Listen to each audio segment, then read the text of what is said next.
Chapter 261. Zhou Wen looked at Zhang Yuji, who was crying in front of the black six-winged dragon's corpse.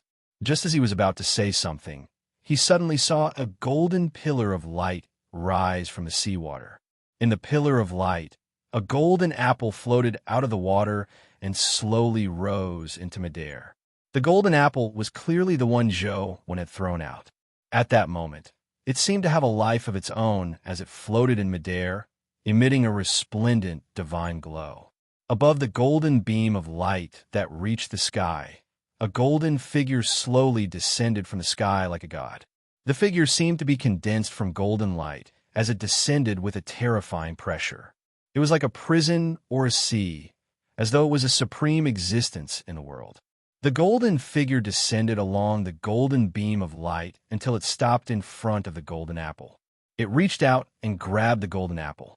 Almost at the same time, Zhou Wen and company heard an indescribable divine voice sound in their minds. "Human, you have completed my race's trial in the human world. Leave your names behind. You will receive the reward bestowed by my race." "I don't want it," Zhang Yuji said as she shook her head. The tears on her face were still visible. Zhou Wen and Ensheng exchanged looks as Ensheng nodded slightly at Zhou Wen. Zhou Wen thought for a moment and said to the golden figure, "Poison." Boom! With Zhou Wen's voice, the entire island trembled as though the birth of the universe was repeating itself. The destruction of the island rapidly recovered under the envelopment of the golden light. The seawater receded and the ground calmed. Rocks flew backward, restoring the mountain walls.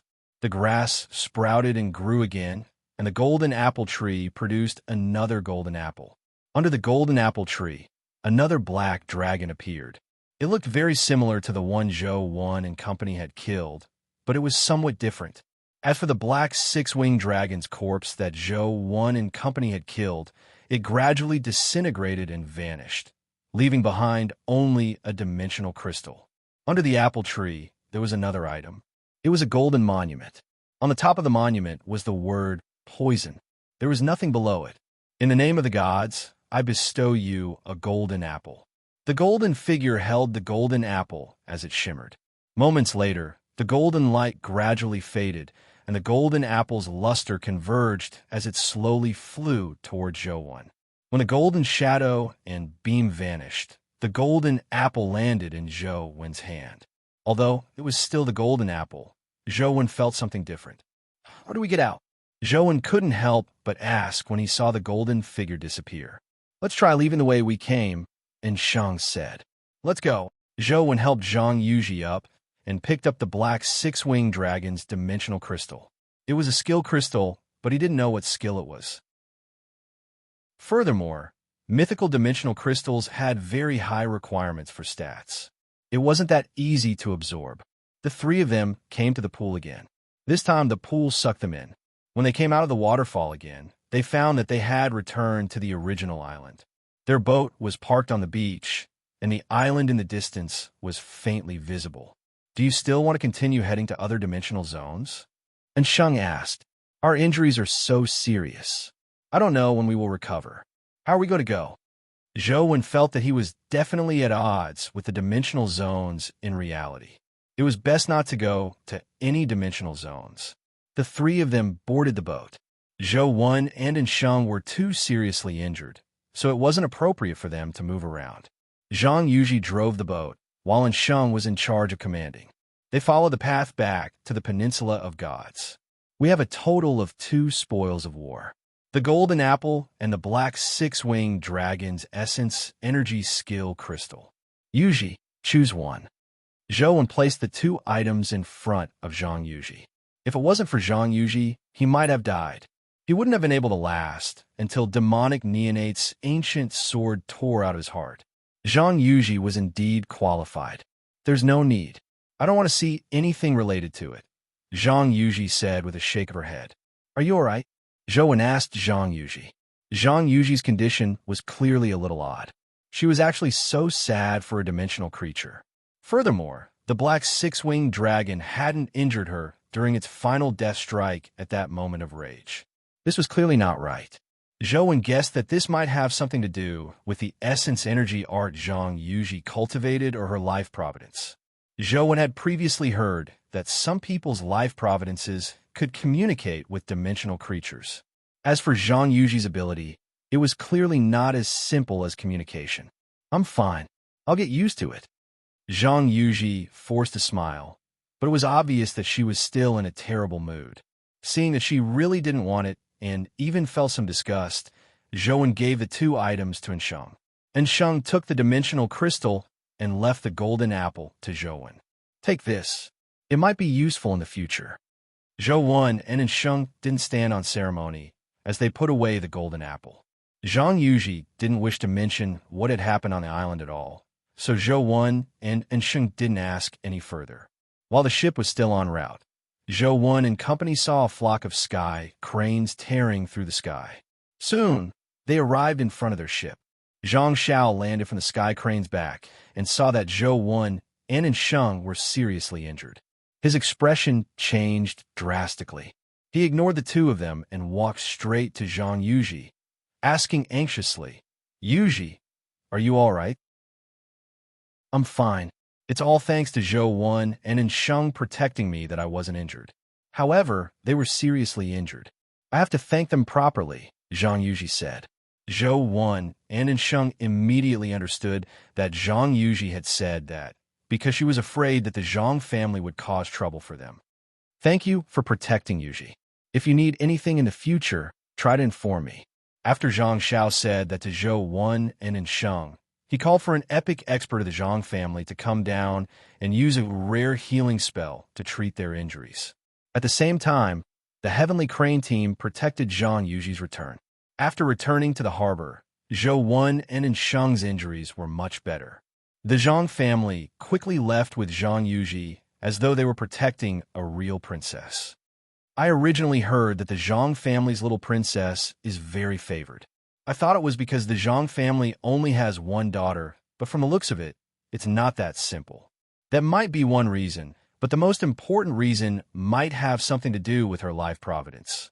Ensheng said to Zhou as he watched the Zhang family protect Zhang Yuji and disappear. Zhou nodded. He naturally could tell that there was something wrong with Zhang Yuji. Then, he recalled how she had slept in a coffin on the plane. It was even more problematic. Don't think too much about it. Let's find a place to stay and recuperate from our injuries. With such serious injuries, I'm afraid it will take some time for us to recover. Thankfully, the Zhang family used healing spells to treat us. Otherwise, it's hard to say if we can participate in the auction the day after tomorrow, Ensheng said. Chapter 262. They found a hotel to stay in. Both of them were injured, so they returned to their rooms to rest after arriving. The Zhang family's epic expert's healing skills were very powerful, but it was impossible for him to completely repair their damaged organs and bones. Even with their physiques and self-healing abilities, it would probably be difficult for them to even fight without half a month. Zhou lay on the bed with his phone in one hand and the golden apple in the other. He was taking pictures of the golden apple. Although it was a gift from a god, it didn't have a manual. The god didn't tell Zhou what it was for, so he could only study it himself. Thankfully, Zhou had the mysterious phone. He took a picture of the golden apple and saw its information appear on the phone. Golden apple, treasure of the Aegean gods, can randomly change a life providence once. Zhou couldn't help but be taken aback when he looked at the annotation. He never expected such an item to exist in this world that could change a life providence. The golden apple's ability to change a life providence could undoubtedly give people with trash life providences a chance to rise from the ashes. However, Zhou was rather satisfied with his life providence and had no intention of changing it.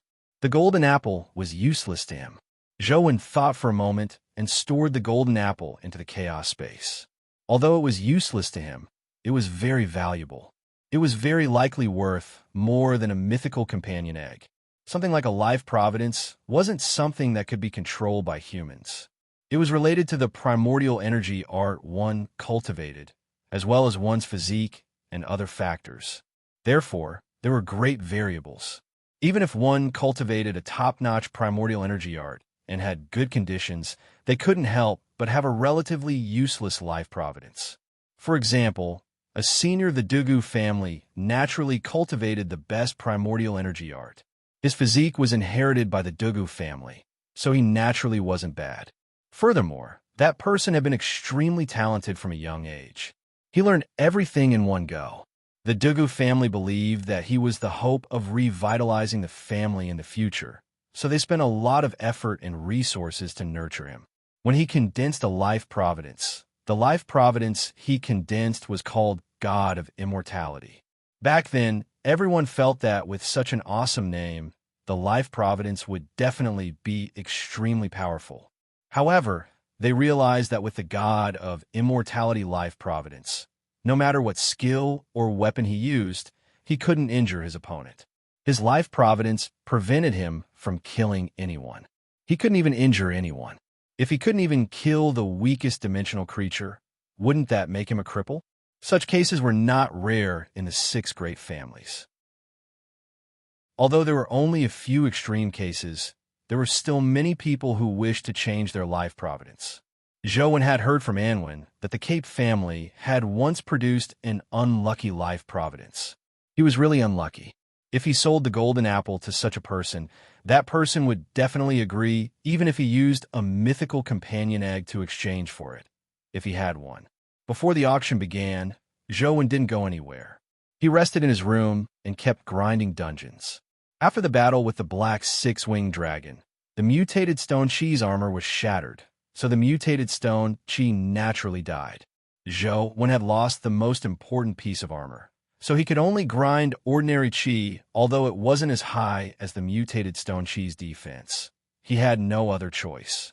Without that stone artifact, there probably wouldn't be a second mutated stone Chi. If it wasn't for the defense of the mutated stone Chi armor, he might have died in the battle with the black 6-winged dragon. After grinding the Zhuelu battlefield for 2 days with the baby tiger, the Chi armor didn't drop. Instead, another white shadow of poison dropped. The baby tiger only increased the drop rate, but what it dropped wasn't something Zhou could control. It wasn't like Wang Lu, who could get whatever she wanted. The auction is about to begin. It's time for us to go. And Sheng called Zhou to participate in the auction. Zhou followed and Sheng to the auction. When he arrived at the venue, he took out an auction booklet and realized that apart from the invisibility cloak, there were quite a number of good items at the auction. Although there were no mythical companion eggs, there were quite a number of epic companion eggs. Many of them were exotic companion eggs. There were even angel companion eggs being sold. What surprised Zhou the most was that there were constellation companion eggs. The one that appeared at the auction was an Equilius companion egg. However, the booklet didn't clearly state what an Equilius companion egg was. From the looks of it, we are quite fated. I never expected to meet again so soon. Zhou was reading a booklet in the hall when someone walked over and sat down beside him. Li Ma Bai. Zhou turned his head and realized that it was Li Ma Bai. However, when he carefully sized up Li Ma Bai, he realized that something was amiss. His aura was very weak, almost like an ordinary person who had never cultivated. Didn't Li Xian tell you? My cultivation has been crippled, Li Ma Bai said indifferently. Is it because of the birthday banquet? Zhou asked in surprise as he sized up Li Ma Bai. I originally wanted to use my life soul to promote Li Xian's growth, but that punk failed. Li Ma Bai simply explained how he had used the evil King Gu to help Li Xian advance to the epic stage. Zhou didn't believe Li Ma Bai's words as he looked at him and said, in that case, everything you did was for Li Xian's good? That doesn't make sense, right? Li Xian nearly died in Guide Ancient City. Li Ma Bai said indifferently, it's not for his good. I just want to achieve my own goals. To me, he's just a tool. Unfortunately, this tool is useless. Don't you know that Sumian too is also one of my people? If they had worked together to deal with my stupid brother, do you think he would still be alive? Zhou was taken aback. Li Ma Bai's words seemed to make sense. What about the Lotus Pond? If I wasn't there, before Zhou could finish, he was interrupted by Li Ma Bai. Don't you think you should have been the one who died? Li Ma Bai said expressionlessly. Zhou carefully recalled the situation and couldn't help but be surprised. He realized that it was indeed the case. From beginning to end, Su Miantu's target seemed to be him, not Li Xian. I originally thought that since he's a member of the Li family and has the same blood as me, he should be able to do something. I never expected him to be a useless fellow. Then, let him be useless for the rest of his life. When you return, help me tell him that no one will find trouble with him in the future. Let him be the third young master of the Li family in peace, Li Maobai said. Zhou didn't know if it was true, nor did he dare believe Li Maobai. He had to ask Li Xian when he returned to confirm it, so he didn't wish to say too much to Li Maobai. Chapter 263. Without a word, Zhou summoned his yin-yang purple air bell and aimed it at the black smoke. The surging black smoke seemed to be sucked away as it surged into the yin-yang purple air bell. In the blink of an eye, it was sucked clean. The monster seemed somewhat puzzled, unsure of what had happened. It stared at the yin-yang purple air bell with its strange eyes. Zhou held the bell and shook it at the monster. Black smoke immediately surged out of the bell and enveloped the monster's body. When the black smoke touched its scales, it immediately seeped in. The monster's eyes rolled back as it collapsed to the ground. Holy **T, is this black smoke that domineering? Even a monster poisoned itself to death? Zhou was alarmed, but on careful look, he realized that the monster hadn't died. It had only fallen asleep. The monster had fallen asleep, and its life soul seemed to have lost control. It floated motionlessly above its head. Seeing such a good opportunity, Zhou couldn't miss it. He charged forward with the Overlord spear in hand and stabbed the monster's abdomen. The ever-victorious skill came into effect.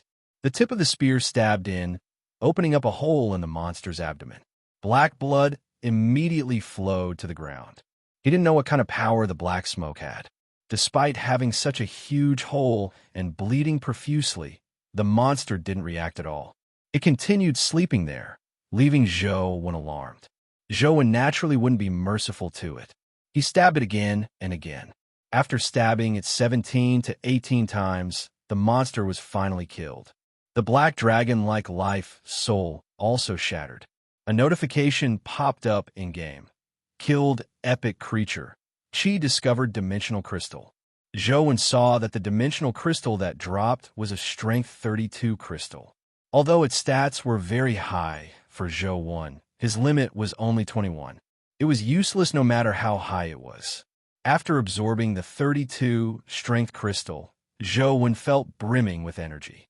The fatigue from before was swept away, but his strength stat didn't increase. It remained at 21 points. Since the Wang Liang and Qi have appeared, there should be a Mei. I wonder what kind of creature a Mei is. Zhou was curious. However, he was not bored enough to deliberately look for Mei. He walked in the direction of the ruins, drenched in the blood rain. Not long after, he encountered another Wang Liang. With Dr. Darkness restraining it, killing it was very easy. However, no poison crystal dropped. All it dropped was an ordinary speed crystal that was useless to Zhou. As he rushed towards the ruins, he encountered a few Wang Liang and Pai, but he didn't see any Mei, nor did they drop any useful items. After an arduous night of battle, Zhou finally arrived at the ruins marked on the map. Looking at the broken stone pillars and stone walls that stood in the blood rain not far away, Zhou wasn't in a rush to get the blood-colored avatar to walk over. Instead, he carefully read the information Sheng had previously sent. According to the information, the Federation had sent a few batches of people to the ruins to search for the whereabouts of Ouyang Ting and the others. However, when they entered the ruins, they would die for no reason. Even epic experts were no exception. The reason had yet to be found. It was also because of this that they felt that the former principal and the others had died inside. They didn't send anyone to rescue them until the family received the news and rushed over. Zhou observed the ruins from afar, hoping to find any clues. However, they were filled with ancient symbols that he couldn't understand. No matter how he looked at them, he couldn't figure anything out. I can only risk my life to scout ahead. Zhou summoned Dr. Darkness and Ghost Bride. together with the three-eyed golden warrior and gold-armored beast. They entered the ruins while the blood-colored avatar stayed outside. The golden warrior and gold-armored beast were pets with powerful bodies, while Ghost Bride had a ghost body. Dr. Darkness was an epic pet. Joan wanted to see who would die inside, and use this to determine the terrifying power inside. The four pets carefully walked into the ruins and slowly explored it. Before he could walk far, he heard a crack. The golden warrior's head flew off its neck, and it collapsed to the ground. Just like what was written in the information, it died from decapitation. Joan frowned slightly.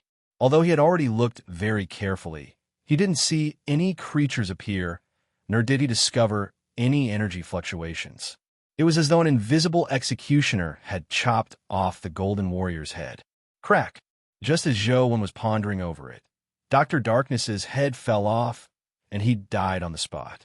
He didn't have any more resistance, because he was an epic creature.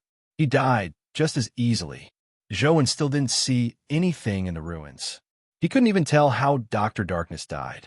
Not long after, the gold-armored beast suffered the same fate. It also didn't have a chance to react and died just as easily. In less than 5 minutes, Joan's 3 companion beasts, including the epic Dr. Darkness, were silently killed. Only Ghost Bride was still slowly floating forward. Ghost Bride walked forward for a while, but her head wasn't chopped off. Joan couldn't help but be delighted. From the looks of it, that power is useless against ghosts.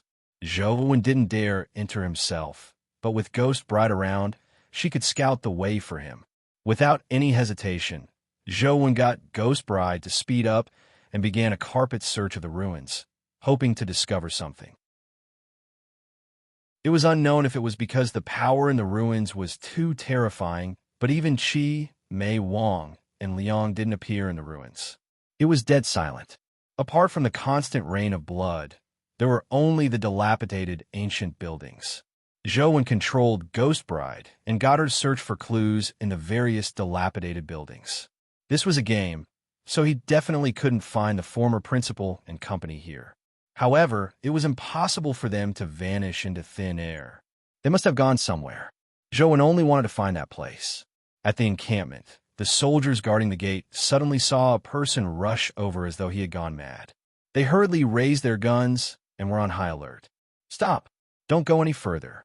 Otherwise, I'll shoot." The soldier hurriedly warned when he saw the person rushing over. However, the person didn't stop and continued running over crazily. Just as the soldier was about to fire a warning shot, he suddenly realized that the person was wearing the same military uniform as them. However, due to the large amount of blood flowing from his body, most of the military uniform was dyed dark red. "It's Lu Qingji. Didn't he follow Madame Lan to the ancient battlefield? Why did he run back alone? Where's Madame Lan and company?" One of the soldiers took a careful look and immediately recognized the person. He was alarmed as he hurriedly went forward. Lu Qingji, who was covered in blood, ran over. When he saw the two of them, he immediately pounced over. The 2 soldiers hurriedly held him up. Quickly tell Adjutant and Madam is in danger. Save her immediately. It'll be too late if we delay any longer," Lu Qingji said anxiously as he coughed out blood.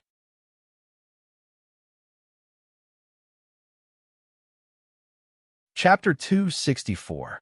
Lu Qingji, what happened? Lu Yunxian asked Lu Qingji, who was receiving treatment, in front of the medical team's bed. Lu Qingji's injuries were shocking. Under the treatment of a companion beast with healing abilities, his life was saved. However, his injuries still needed a longer period of treatment. Battalion commander, quickly tell Adjutant and that Madame Lan is trapped in the ruins. Quickly send reinforcements. It will be too late if we delay any longer, Lu Qingji said anxiously. Adjutant, and entered the ancient ruins 2 days ago. Didn't you encounter them? Suan asked. Lu Qingji was taken aback when he heard that. He shook his head and said, Adjutant, and has already entered the ruins? Why didn't I see them? I escaped from the ruins and rushed back with all my might. I didn't see anyone. That's strange. Tell me clearly, what happened to Madame Lan? Lu Yunxian asked. Lu Qingji hurriedly said, We entered the ancient battlefield with Madame Lan and encountered many strange things.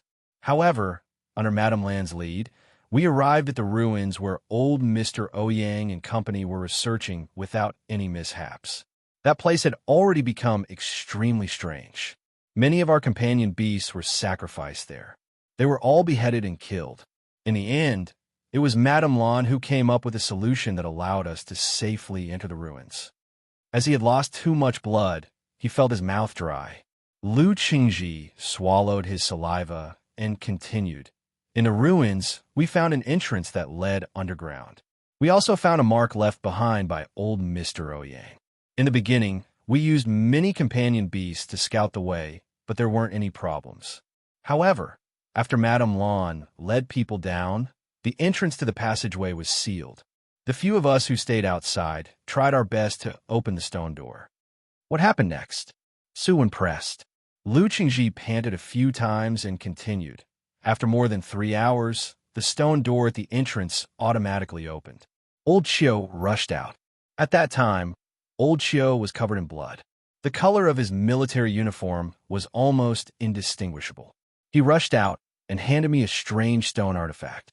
In a very urgent tone, he said that he wanted to hand the stone artifact to Adjutant and get him to bring people down to the ruins to save Madame Lan.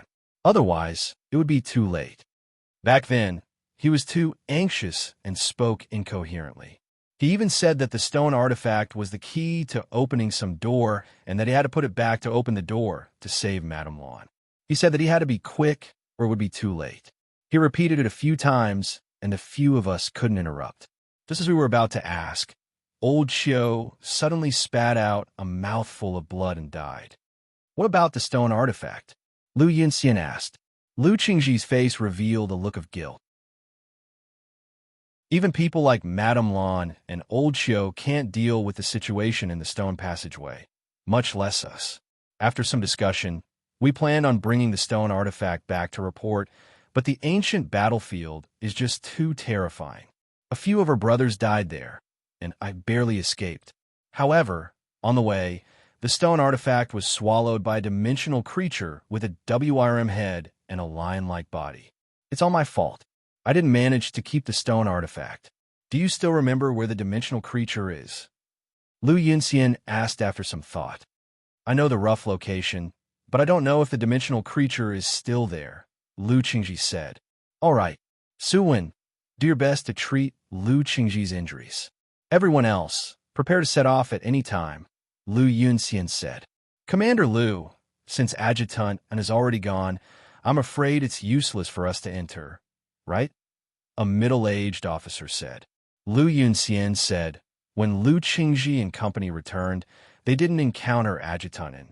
Therefore, even if Adjutant arrived at the ruins, he wouldn't know of the existence of a stone artifact, much less that it had been swallowed by the dimensional creature.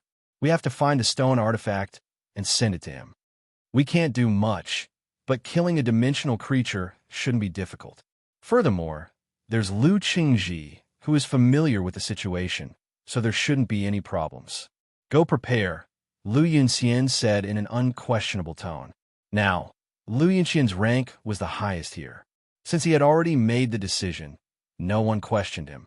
They returned to make preparations to enter the ancient battlefield. Suwen also wanted to go, but she was rejected by Lu Yunxian. Lu Yunxian wanted her to stay behind and take care of Zhouwen. He couldn't let anything happen to him. Commander, let me go. My healing abilities can reduce many casualties. Zhouwen can be taken care of by the medical team's female soldiers, Suwen requested again. Stay behind and take care of Zhouwen. This is an order. If anything happens to Zhouwen, he will be dealt with according to military rules.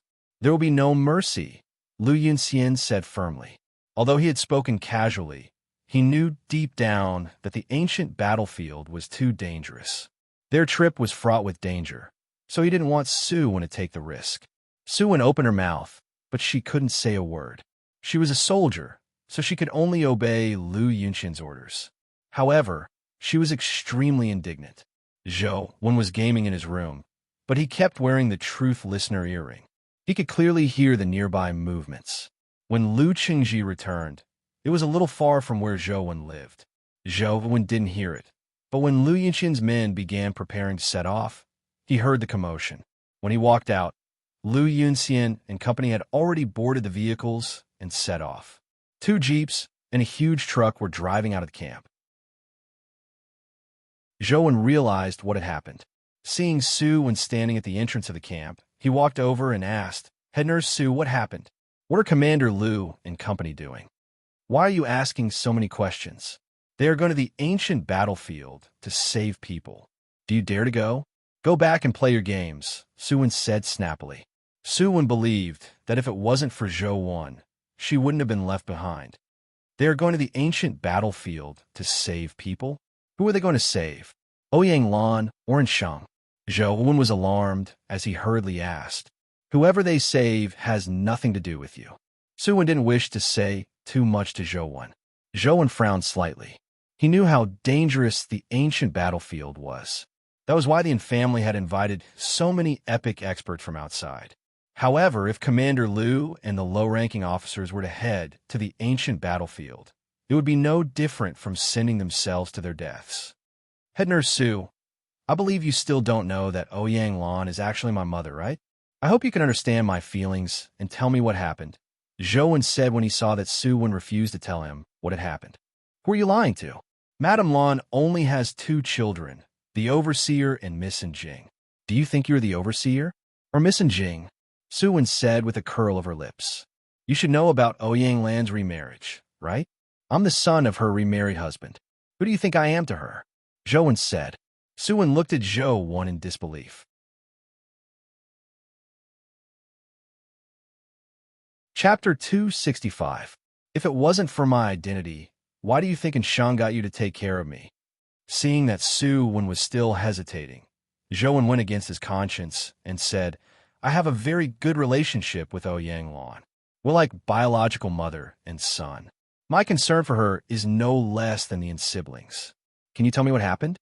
Suwon hesitated for a moment and felt that it wasn't a secret, so she recounted the situation to Zhou.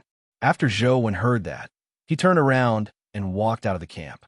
Although Lu Yunxian was also an epic expert, he didn't have any capable subordinates. The low-level officers he brought were basically at the legendary stage. With their abilities, it was too difficult to deal with the dimensional creatures in the ancient battlefield. Their lives had nothing to do with Zhou, but if he couldn't retrieve the stone artifact, Ouyang Lan might die. It was even possible that the former principal was in the underground stone tunnel. Therefore, Zhou had to retrieve the stone artifact, no matter what. "Hey, where are you going?" Suwon hurriedly chased after Zhou when she saw him walking out of the camp. "I'm going to help Commander Lu and the others retrieve the stone artifact," Zhou said. "Stop fooling around. You're a student. Why are you causing trouble?" Suwon hurriedly stopped Zhou. Lu Yunxian had asked her to watch Zhou, so she couldn't let him do anything rash. "Head Nurse Su, you are the medical team's highest-ranking officer and the best doctor. Why didn't you participate in this operation?" Zhou asked Suwon. Suwon snorted coldly and said, "Isn't it because of you? If it weren't for me staying behind to take care of you, I would definitely have gone. Therefore, you should stay here obediently and stop causing trouble." "Then are you really not going? The ancient battlefield is fraught with danger. As the best doctor here, you actually stayed behind and watched indifferently as your comrades sacrificed themselves. A comrade who could have survived died because you weren't there. Can you really feel at ease?" Zhou stared at Suwon and enunciated each word clearly. "That's right. You're right." Suwon's expression changed slightly, but she still said, "Whatever you say is useless. You have to stay in the camp and not go anywhere. Otherwise, I won't be able to answer to Commander Lu, Adjutant and Madame Lan." "Commander Lu got you to protect me, right?" Zhou said after some thought. "That's right." Suwon nodded. "He didn't say that I can't leave the military camp, right?" Zhou asked again. "This?" Suwon hesitated. "Since he didn't say that I'm not allowed to go out and wants you to protect me, you have to go wherever I go, right?" Zhou asked again. Suwon was slightly taken aback as her expression turned odd. "Then, do you want to go?" Zhou stared at Suwon with a burning gaze. "No, I can't let you take the risk. Suin struggled inwardly. Let's just go to the Blood River to take a look. We won't cross it. Waiting here is just too torturous. You also want to wait at the nearest spot, right? Zhou said sincerely as he looked at Suin. Suin was still very hesitant. Anyway, I have to go take a look. It's up to you whether you want to go or not, Zhou said as he circled around Suin and walked towards the camp's entrance. Suin gritted her teeth and didn't stop him. She chased after him out of the camp. Suin felt that a pampered fellow like Zhou definitely wouldn't have the guts to enter the ancient battlefield if he stayed in the military camp all day, gaming and eating supplements. The main reason was that she was equally anxious. If she continued waiting in the military camp, she would feel uneasy. In fact, she wanted to go more than Zhou. Zhou's words had already made her waver. How long will it take you to walk? Come on up. Suin summoned a white lion. The lion was extremely majestic and taller than a horse. Zhou originally wanted to summon a mount, but his mount wasn't very fast. It wasn't even as fast as he ran, so it was useless. Seeing that Suin's white lion was running rather fast, Zhou jumped up and sat behind her. Suin ordered the white lion to run at full speed as it chased after Commander Lu and company. Don't run too fast, Zhou suddenly said to Suin. Suin was slightly taken aback before she understood what Zhou meant. If they ran too fast and caught up to Commander Lu and company, they would definitely be chased back. Suin snorted. When she saw the army from afar, she slowed down a little. Suin drove the white lion in front, while Zhou sat behind and continued gaming. Ghost Bride had also found the tunnel and stone steps in the ruins. However, there seemed to be some terrifying power inside that made Ghost Bride hesitate. Zhou knew that Ghost Bride must have sensed something, but unfortunately, she couldn't express it. Zhou could only vaguely sense from her consciousness that she seemed to be afraid of something and didn't dare enter the tunnel. Since Ghost Bride didn't dare enter, Zhou could only think of a way to enter himself. Ouyang Lan and the former principal might be trapped inside. Even if he didn't enter in the future, and Shang would definitely enter. If he could know what danger was inside ahead of time, he could warn and Shang ahead of time, reducing their sacrifices and giving him a greater chance of rescuing Ouyang Lan and the former principal. What is the power that severed a person's head in the ruins? Zhou had already restarted the game a few times and thought of many methods, but he still couldn't figure out what kind of power it was. Even Dr. Darkness's light of penetration didn't see any problems in the ruins. Zhou hesitated for a moment before getting Dr. Darkness to transform into his companion form. Dr. Darkness's body transformed into a beam of light that attached itself to the blood-colored avatar like a phantom. Zhou was slightly taken aback when he realized that in the blood-colored avatar skill column, there were 3 additional skills: Scalpel, Fight Poison with Poison, and Light of Penetration. Dr. Darkness's soul form actually attached his power to his owner, allowing the owner to use his powers. Zhou was delighted as he controlled the blood-colored avatar to head for the ruins again. Soon, he encountered a Wang Liang. Zhou knew how Dr. Darkness had killed the Wang Liang, so he activated Light of Penetration. His eyes shot out beams of light at the Wang Liang's body. Under the effects of Light of Penetration, the Wang Liang's body seemed to turn transparent. The various meridians and organs inside could be seen clearly. Zhou immediately saw a tiny black bead rapidly flowing in the Wang Liang's body. The bead was only the size of a rice grain and was extremely inconspicuous. It flowed very quickly, jumping around like a heartbeat. Furthermore, it didn't have any pattern, making it difficult to capture its trajectory. Zhou immediately came to a realization and knew how to kill the Wang Liang. Activating Go Steps, Zhou instantly appeared behind the Wang Liang and activated Scalpel. A white light condensed into a scalpel that instantly stabbed into the Wang Liang's body, hitting the beating bead. Bam! The moment the bead broke, the Wang Liang's body immediately turned into a pool of black water that scattered to the ground. A notification popped up in-game that he had killed an epic creature, the Wang Liang. As long as I can figure out the abilities and weaknesses of epic creatures, it's not impossible for me to kill them with my current abilities. Zhou increasingly felt the importance of knowing himself and his enemy.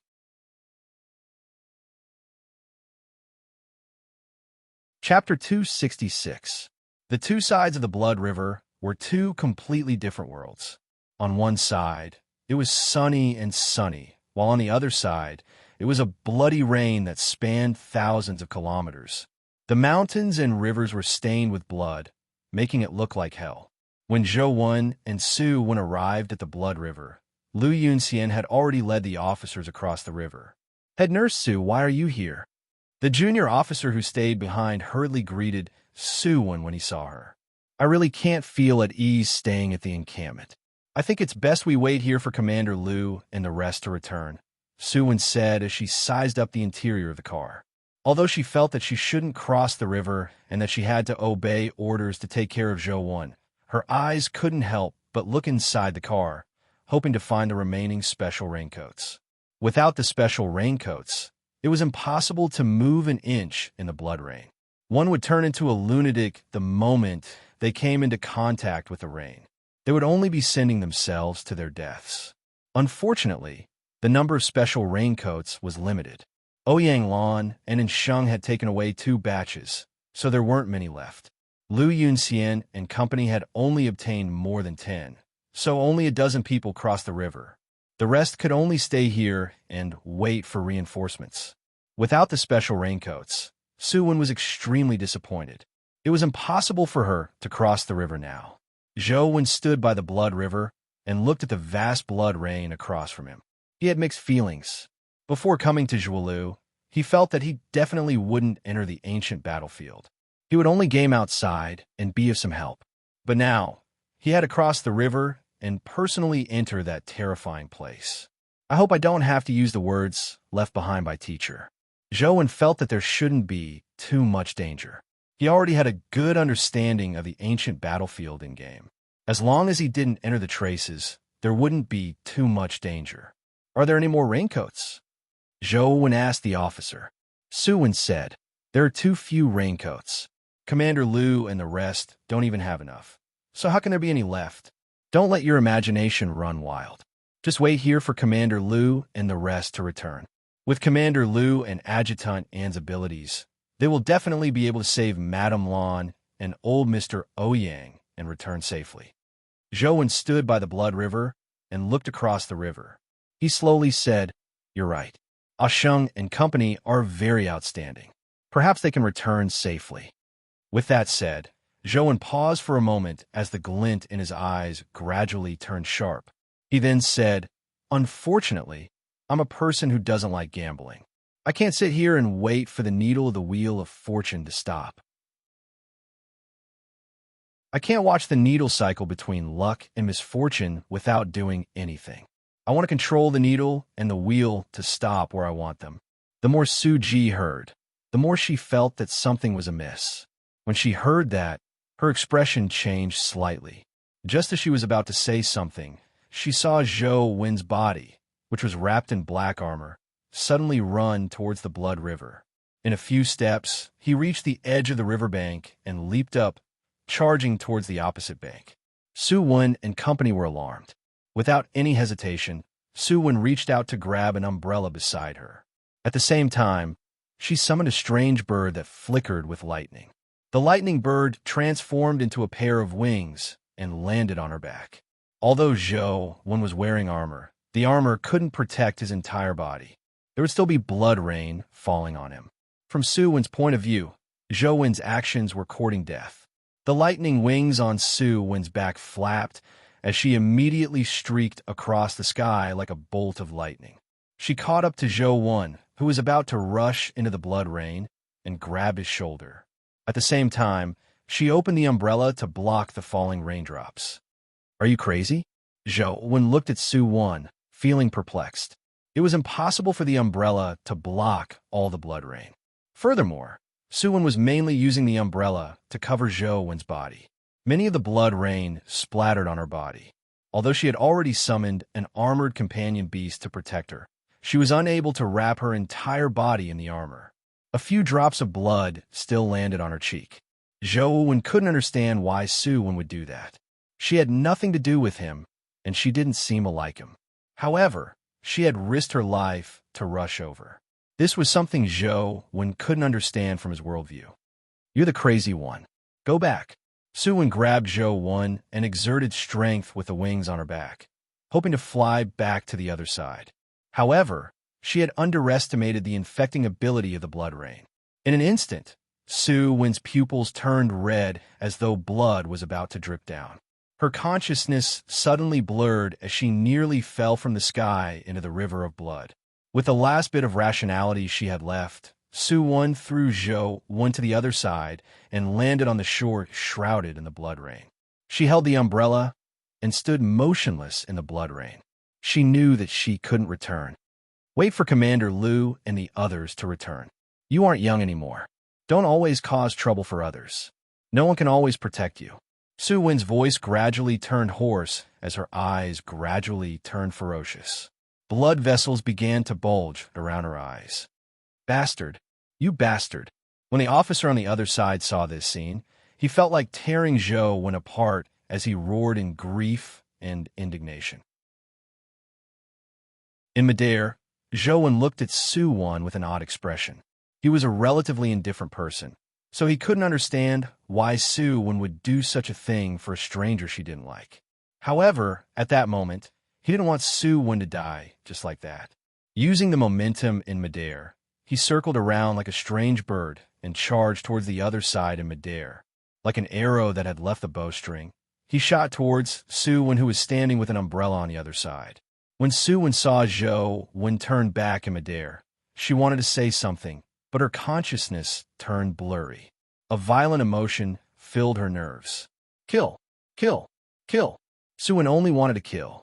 She yearned to see blood. Any life in her eyes became filthy, as though only killing and blood could make her feel comfortable. Boom! She released the umbrella in her hand and allowed it to fall to the ground. Su Wen pressed her palms together as the wings on her back crackled with lightning.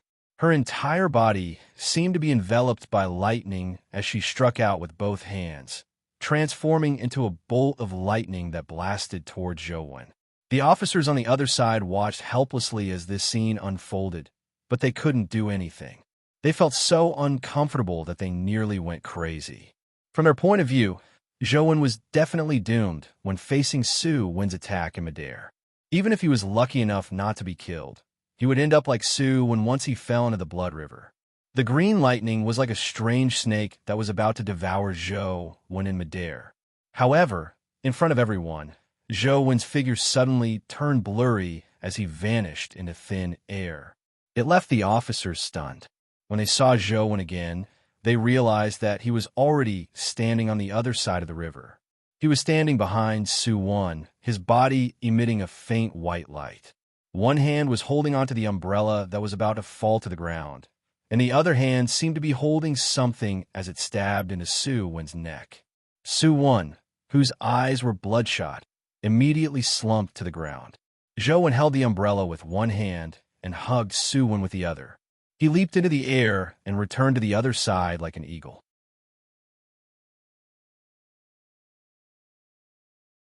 Chapter 267. Don't come over.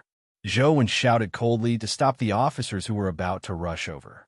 He placed Su Wen, who was moaning in pain, on the ground and said, "Do you have water? Bring some water over." The officers looked at Zhou Wen, who was covered in blood, with strange and complicated looks in their eyes. They couldn't connect him to the young master student from before. Yes, an officer answered and hurriedly brought a water flask over. "Just throw it over." "Bring more over," Zhou said. The officer hurriedly threw the water flask over as the other officers hurriedly went to get water. Su Wen felt as though her entire body was being pricked by needles. It was so uncomfortable that she couldn't speak, but her consciousness was much clearer. She watched as Zhou used water to wash away the blood rain on her face and hair. Finally, he washed away the blood rain on her armor before carrying her and placing her on the clean grass. "She'll recover in a while. Take good care of her." Zhou glanced at Su Wen before getting up and walking to the other side of the river. He flew over again. Su Wen endured the pain and pressed her hands to the ground, supporting her upper body to sit up. She watched as Zhou Wen's figure disappeared into the blood rain. Her expression was indescribably odd. "Head nurse Su, are you all right?" the officers asked. "I'm fine." Su Wen's body was still in extreme pain, but she could sense that her condition was improving. She didn't know how Zhou Wen had done it.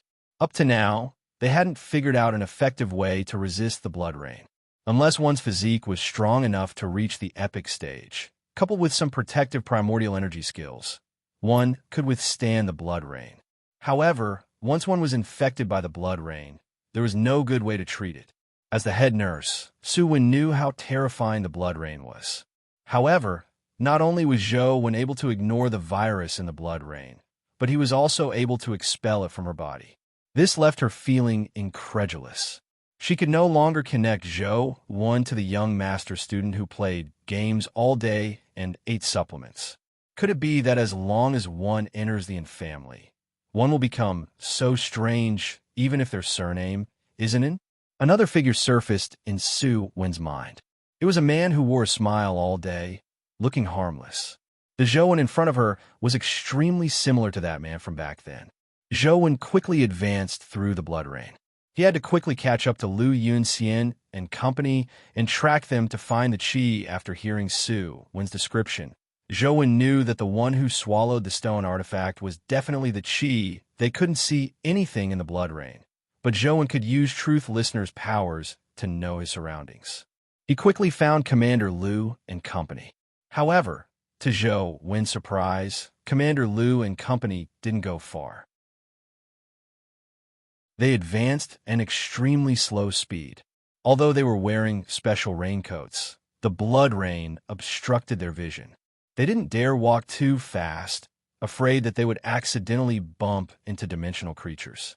Once their raincoats were torn apart, they would die. Zhou Wen didn't know where the Qi was, so he could only patiently follow behind them.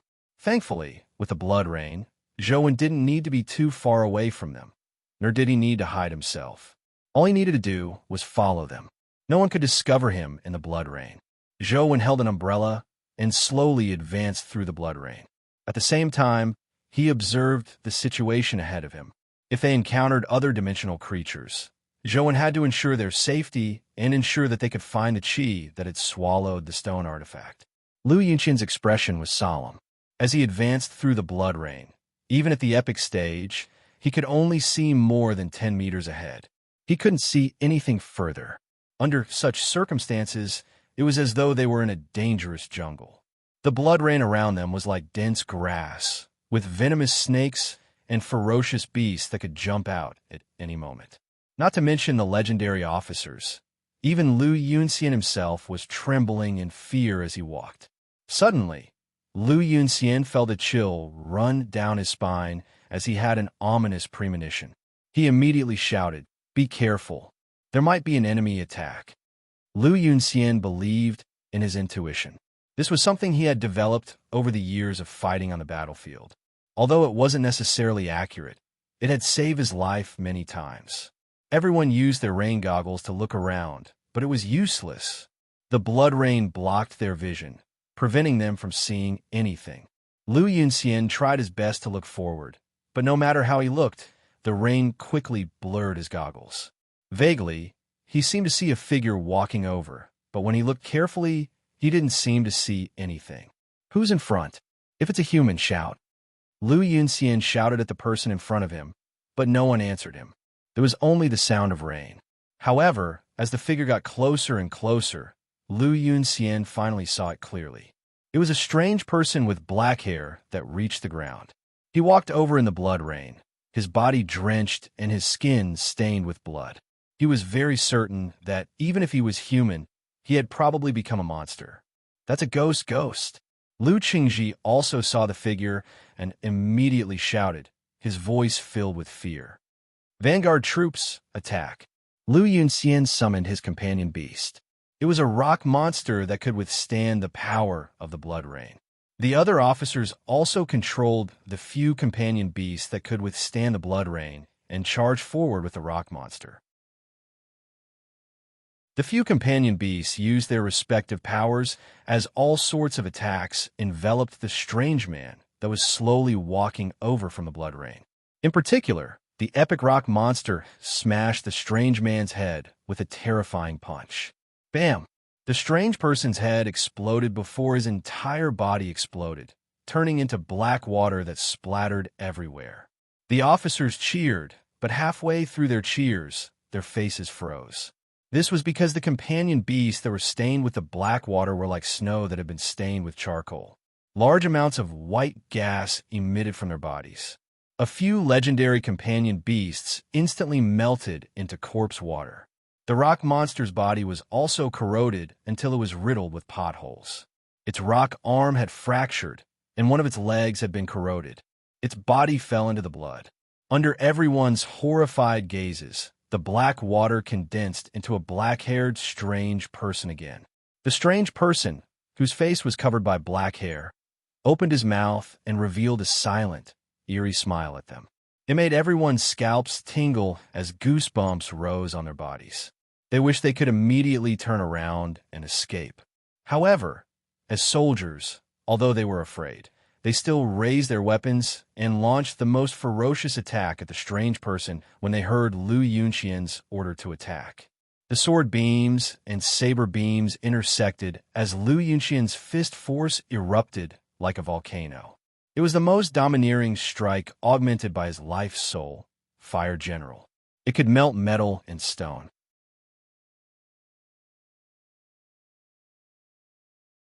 Chapter 268. The strange man's figure moved quickly like a wandering spirit amidst the attacks. His figure appeared and disappeared like a ghost, causing all the attacks to hit nothing but air. Lu Yunxian's domineering, explosive fist blasted open a ravine more than 10 meters long on the ground. Large amounts of blood evaporated, but it failed to injure the strange man at all. One of the officers retreated in shock. The strange man's figure appeared, and he was already face to face with him. A pair of completely black eyes looked at him through his hair, causing him to feel extreme fear. He involuntarily screamed and retreated. However, the strange man's hand was already grabbing at his neck like a ghost claw. "How dare you!" Lu Yunxian punched out violently as flames roared out like a ferocious tiger. However, the strange man's figure flashed through the rain of blood. When he appeared again, he was already behind the officer. A pair of ghostly claws was about to grab the officer's head. Instantly, everyone felt their hearts turn cold. They knew very well that this was only the first one. Soon, all of them would be killed in a battle against dimensional creatures. As long as they couldn't find a way to defeat them, it was very easy for them to be wiped out. The only way out was to escape. Lu Yunxian also knew this very well, so he was prepared to give the order to retreat. He wanted them to escape while he held back the terrifying dimensional creature.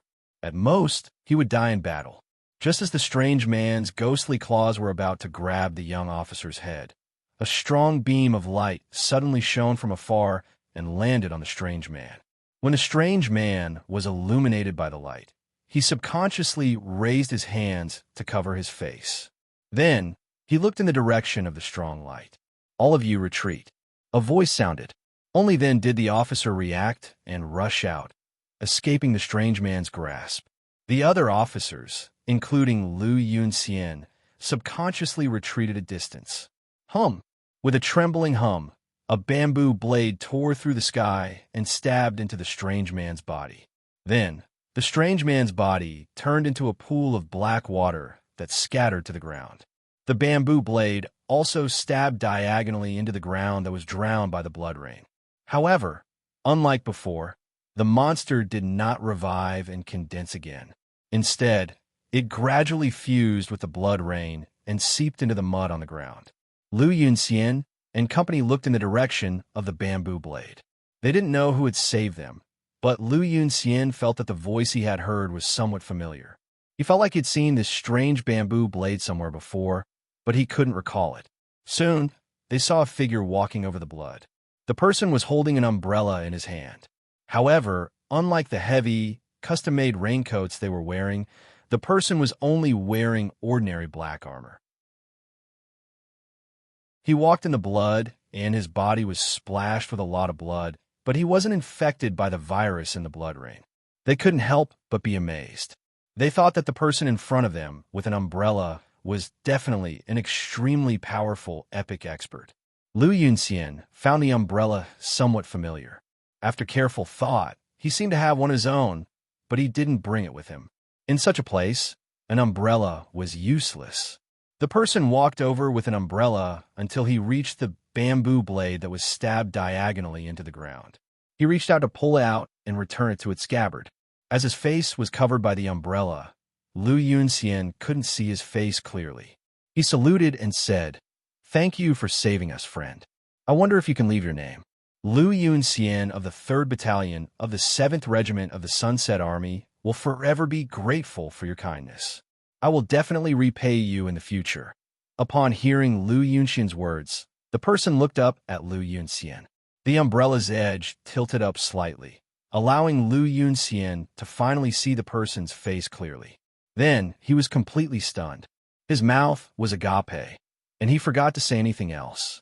It wasn't just Lu Yunxian.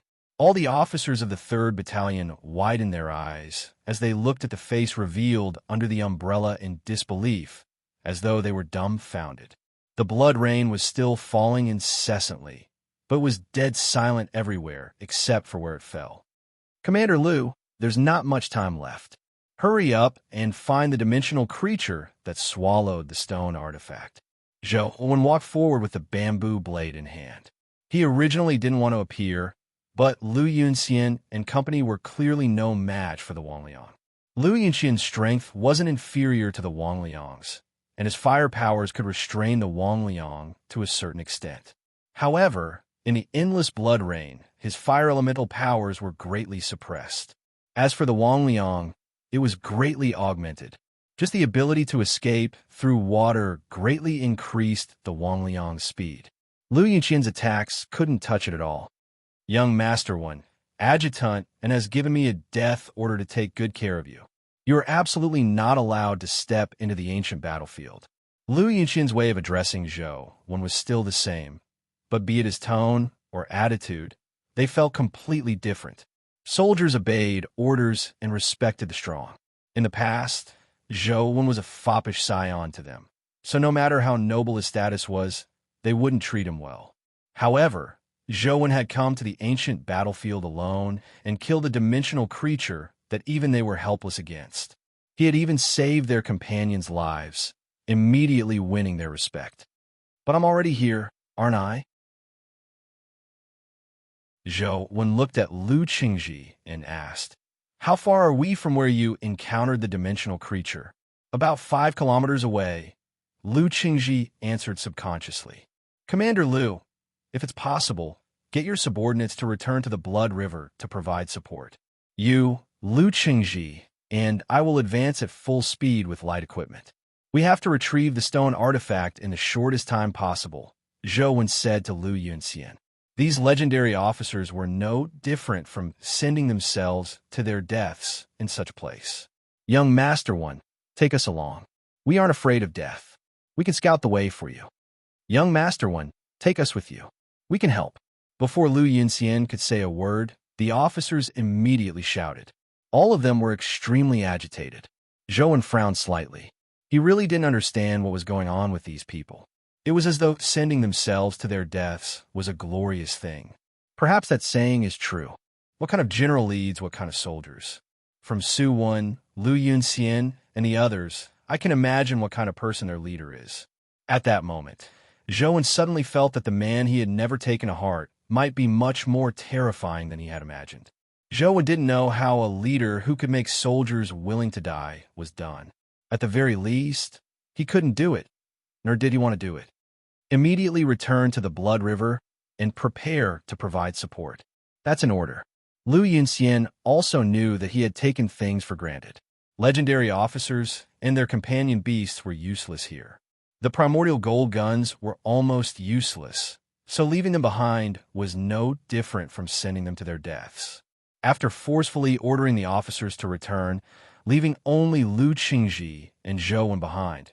Lu Yunxian looked at Zhou Wen and said seriously, "Young Master Wen, I have something to ask you. Please answer me truthfully."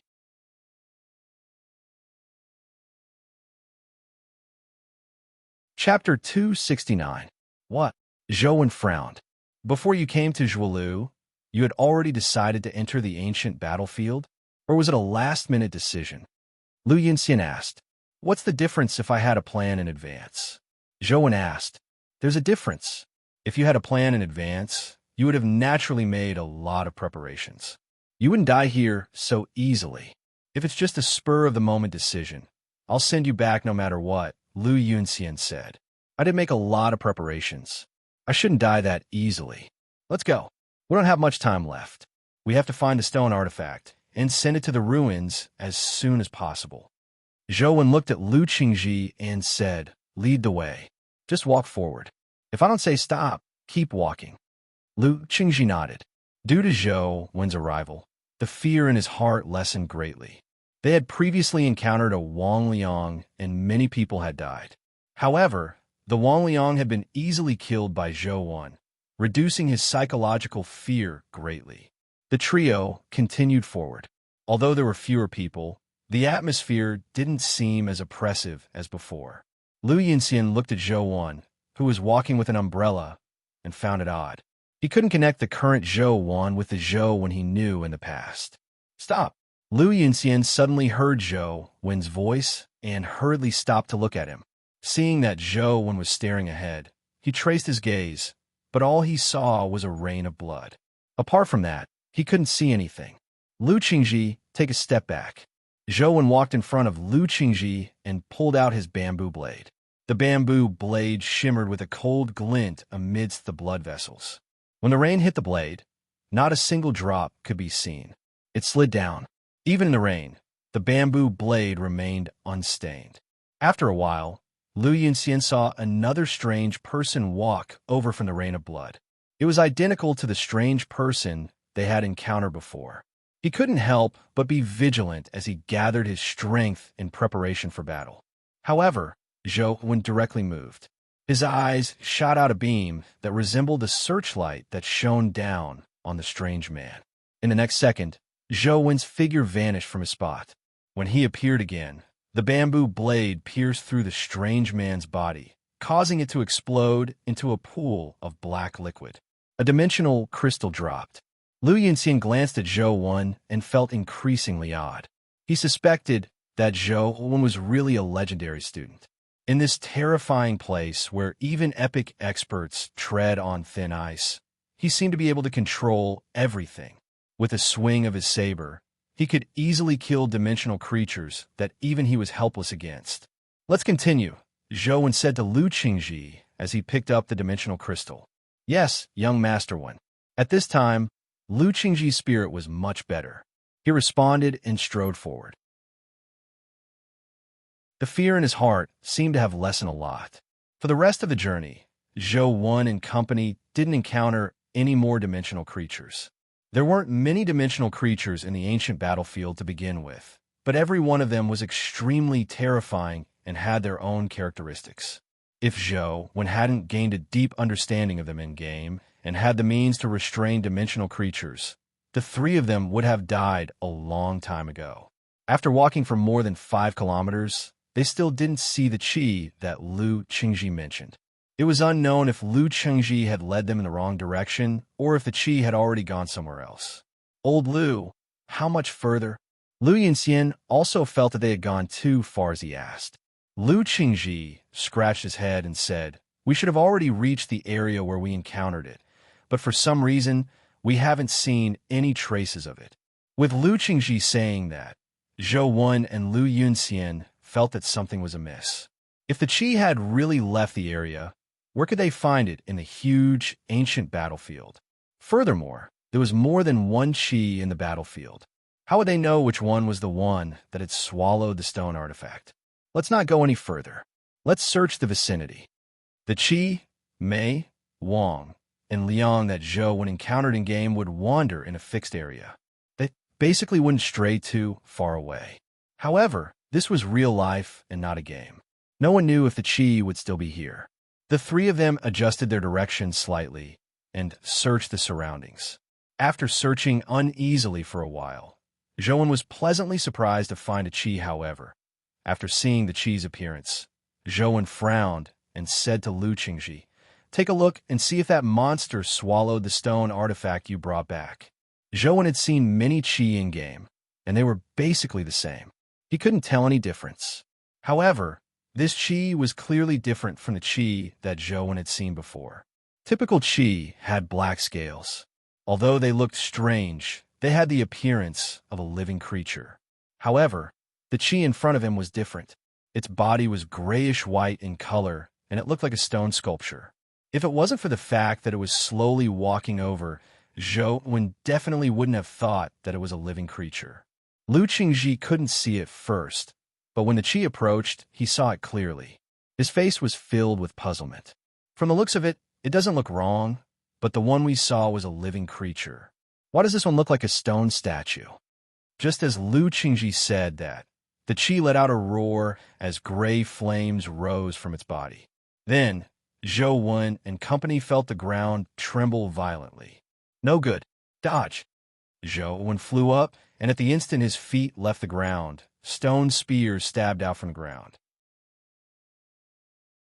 Lu Yunxian and Lu Qingji also jumped up and weren't stabbed by the sharp stone spears. They didn't have the ability to withstand the blood rain. If they were stabbed by the stone spears, even if they didn't die, they would probably lose their lives as long as their special raincoats were damaged. Zhou Wen was alarmed and puzzled. This chi was somewhat different from the one he had seen in-game. Even its skills were different. The chi had already charged forward with a roar. As he didn't know anything about it, Zhou Wen didn't dare forcefully fight it. He summoned the three-eyed golden warrior, hoping to test the strange chi's abilities. Although the three-eyed golden warrior was only at the legendary stage, it had the golden body talent and the invincible golden divine art skill. Previously, when facing the chi in-game, it had been able to withstand 2 or 3 of its attacks without dying. Upon seeing the three-eyed golden warrior blocking its way, she rolled its eyes and shot out 2 blurry beams of light that shot straight at the three-eyed golden warrior. Seeing that it was another skill he had never seen before, Zhou Wen immediately felt uneasy. However, it was already too late for him to retract the three-eyed golden warrior.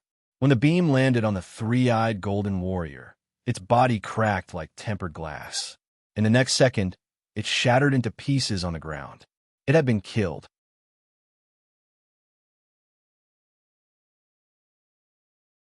Chapter 270. Zhou Wen felt his heart ache. Although the three-eyed golden warrior was only a legendary pet, it was very rare. Furthermore, it was resilient enough. Zhou Wen had always used it in-game to scout ahead. Now that it had been killed, it was impossible for it to be revived like in-game. The tattoo representing the three-eyed golden warrior on Zhou Wen's body vanished as well, making him realize that this wasn't a game. He only had one life, so he was doomed if he died. Lu Yunxian let out a roar as he struck out with an explosive flaming fist. The terrifying flames charged at the stone chi like a ferocious tiger. The stone chi's eyes shot out beams of light once again, colliding with the flaming tiger. Immediately, there was a violent explosion in the air as the flaming tiger and light dissipated. Flames rose from Lu Yunxian's body as though a flaming general was attached to him. His fists continuously blasted out explosive flames, and every punch was like a ferocious tiger pouncing at the stone chi. Although the beams of light emitted by the stone chi's eyes were powerful, they were relatively slow. The interval was a little long, so it couldn't withstand that many flaming tiger fists. Just as more than 10 flaming tigers were about to slam into it, it roared and the gray gas on its body condensed into a grayish-white stone dragon. The stone dragon opened its mouth and sucked in, swallowing more than 10 flaming tigers.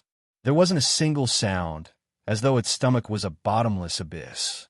Although the stone dragon life soul's power was terrifying, Zhou Wen had already seen it in-game. He wasn't surprised and instead felt somewhat fortunate. At the very least, this strange stone chi still retained some of its abilities and characteristics. it wasn't completely untraceable. Zhou had no intention of helping Lu Yunxian in the stone cheese battle. All he did was watch from the side. After all, he was only at the legendary stage. Before figuring out the stone cheese abilities and weaknesses, it wouldn't be of much use even if he helped. It might even affect Lu Yunxian's performance. Sometimes proper observation was more efficient than direct combat. Zhou patiently waited for an opportunity. Lu Yunxian was indeed worthy of being a battalion commander. His flaming powers were extremely violent. Apart from being a little slow, his other aspects were considered impressive among epic creatures. Furthermore, with the augmentation of the flaming general life soul, Lu Yunxian constantly struck out with flaming tiger fists without any signs of his primordial energy weakening. The man in the stone chi fought crazily, but the stone chi clearly had the upper hand. The stone dragon life soul on its body only needed to open its mouth to suck in all of Lu Yunxian's flaming tiger fists. It looked effortless. Fortunately, the stone dragon was not like the purple air bell, which could cause a backlash. It could only swallow it and be done with it. Otherwise, it would be even more terrifying. The stone chi had been unable to break through Lu Yunxian's flaming tiger fist, so it became somewhat irascible. It actually charged forward in a probing manner. Its body collided with the flaming tiger fist and was sent retreating a few steps. However, its body wasn't injured. The stone dragon inhaled as gray beams shot out from the stone chi's eyes. It forcefully broke through the flaming tiger fist seal and slammed into Lu Yunxian. Lu Yunxian hurriedly summoned a few companion beasts. This was because the rock monster he was most proud of had died in the previous battle. Although the few he could use now were not bad, they were still inferior to the rock monster. The stone chi wreaked havoc as it tore with its gigantic claws. Its gaze swept across the area, and in a moment, it killed all the companion beasts Lu Yunxian had summoned. Zhou was secretly alarmed. The stone chi hadn't used the black smoke skill of an ordinary chi. This left Zhou somewhat helpless. In the game, Zhou had used the purple air bell to absorb the chi's black smoke before using it to deal with the chi. The black smoke had powerful hypnotic abilities. Even the chi couldn't withstand the power of sleep, so Zhou was able to easily kill it. However, the stone chi hadn't released its black smoke skill. Zhou had no way of absorbing it, even if he wanted to. Now, I can only absorb the stone chi's gray gaze. Seeing that Lu Yunxian was unable to resist the stone chi, Zhou couldn't wait any longer. He summoned the purple air bell, and with a flash, he arrived beside Lu Yunxian. The stone chi's gaze shot at Lu Yunxian. Zhou took a step in front of Lu Yunxian and raised the purple air bell to shine at the blurry beam. Immediately, he saw the blurry beam of light rush into the bell and be sucked in like noodles. Then, Zhou held the bell and shook it at the stone chi. The bell spewed out a thick gray beam of light that shot towards the stone chi's true body. Bam! The beam shot out from the stone chi's eyes to resist the beam of light spewed out by the bell, but it was shattered. The beam of light was about to land on its body. However, the stone dragon life soul let out a roar and opened its mouth to suck in the beam of light. It didn't injure the stone chi indeed, it still doesn't work. Zhou was somewhat depressed. Previously, when he used the black smoke to deal with the chi, the black dragon life soul would enter a slumber if it swallowed the black smoke. Now, there was no such benefit. Lu Yunxian also took the opportunity to attack the stone chi, but it was of little use. Zhou relied on the purple air bell's ability to absorb the stone chi's gaze and counterattack. By cooperating with Lu Yunxian, he could only hold back the stone chi. It was almost impossible to kill it. Not long after, Lu Yunxian's punches began to weaken. Although he had the augmentation of Flame General, his primordial energy was still severely depleted. He was beginning to feel like he couldn't hold on any longer. Zhou got Dr. Darkness to possess him and used the light of penetration on the stone chi. However, the outcome left Zhou alarmed. Under the eye of penetration, the stone chi's body was a blurry blur. He couldn't see through it. What's going on? Why can't I see through it? Zhou was alarmed. Previously, when he was fighting the Wang Liang and the Qi, he could use the eye of penetration to observe their bodies, but now it was completely useless. It could only mean that the stone Qi was definitely extraordinary. Could it be that this stone Qi is the Qi that swallowed the stone artifact? It was affected by the stone artifact, causing it to undergo such a strange change? Zhou guessed. At that moment, the stone Qi's patience seemed to be worn out by the duo. It roared as the stone dragon on its body let out a dragon roar. Then, it opened its mouth and spewed out a mouthful of gray smoke. The gray smoke looked like the black smoke spewed out by an ordinary black dragon, but the color was somewhat different. Zhou couldn't care less.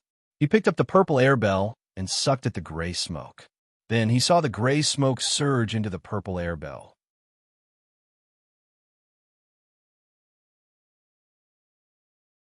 Chapter 271. The purple air bell was sucked into the purple air bell, but Zhou's expression changed drastically. The metallic purple bell began to turn grayish-white, as though it was stained with a layer of lime powder. Furthermore, it was rapidly petrifying, looking like it would soon turn into stone. Zhou didn't dare hesitate as he hurriedly shook the purple air bell and spewed out the gray smoke. The gray smoke swept towards the stone Qi like a fog. The stone dragon life soul opened its mouth and sucked in all the gray smoke. Unlike before, the gray smoke had no effect on the stone dragon life soul. The stone dragon remained lively, but the purple air bell in Zhou's hand still had a layer of gray smoke on it. It didn't return to its original appearance after releasing the gray smoke.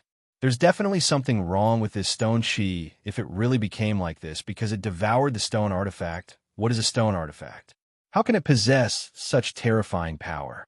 What did Ouyang Lan and company encounter in the stone cave? Many thoughts flashed through Zhou's mind. The stone Qi turned ferocious as it charged at Zhou again. Its eyes shot out beams of light, but thankfully, Zhou's movement technique was as fast as lightning, allowing him to dodge the stone Qi's attack. Lu Yunxian hurriedly struck out Flaming Tiger Fist to salvage the situation, but it was devoured by the stone dragon life soul. The stone Qi changed its target and pounced at Lu Yunxian. Lu Yunxian was wearing a raincoat, so he didn't dare use his body to block the stone Qi's attack. Otherwise, the raincoat would definitely shatter, and he would be doomed. Seeing that Lu Yunxian had nowhere to retreat, Zhou hurriedly used ghost steps to appear behind the stone Qi and slashed at its neck. The stone dragon life soul that was wrapped around the stone Qi roared and spewed gray smoke at Zhou. Zhou could only retreat. Since the purple air bell couldn't block the gray smoke, there was no way he could. He didn't dare clash head-on with it. Lu Yunxian rolled on the ground in a sorry state before dodging the beam of light shot out by the stone Qi's eyes. Instantly, the stone Qi was extremely arrogant as it slaughtered Zhou and Lu Yunxian. Lu Qingji's injuries hadn't fully healed, and his companion beasts had long been sacrificed. He had no combat strength at all, so all he could do was fire at the stone Qi with a machine gun. However, when the bullets mixed with primordial gold hit the stone puppet, they had no effect at all. They bounced off like billiards. Seeing that Lu Yunxian couldn't hold on any longer and was about to be caught by the stone Qi, Zhou summoned Ghost Bride and got her to rush over, striking the stone Qi with the Yin Wind Claw. However, the effect of the Yin Wind Claw was very limited. Basically, it was just scratching an itch. The stone Qi turned his head and shot a gaze at Ghost Bride. The gray beam shot past her body without causing any damage, but Zhou saw her body clearly tremble as though she had been electrocuted. Her aura clearly weakened. This stone puppet is truly heaven-defying. Zhou was shocked to see that the stone puppet could actually injure the body of a ghost. Knowing that this was a battle of life and death, there was no room for hesitation. Zhou held the bamboo blade as a mysterious and powerful aura surged out of his body. The sigh of the king descended upon him, and the powerful strength allowed his body to float in midair. He didn't need any external help to stand in midair. Lu Yunxian dodged the stone Qi's attack in a sorry state as a bolt of lightning flashed across the sky and headed straight for the stone Qi's body.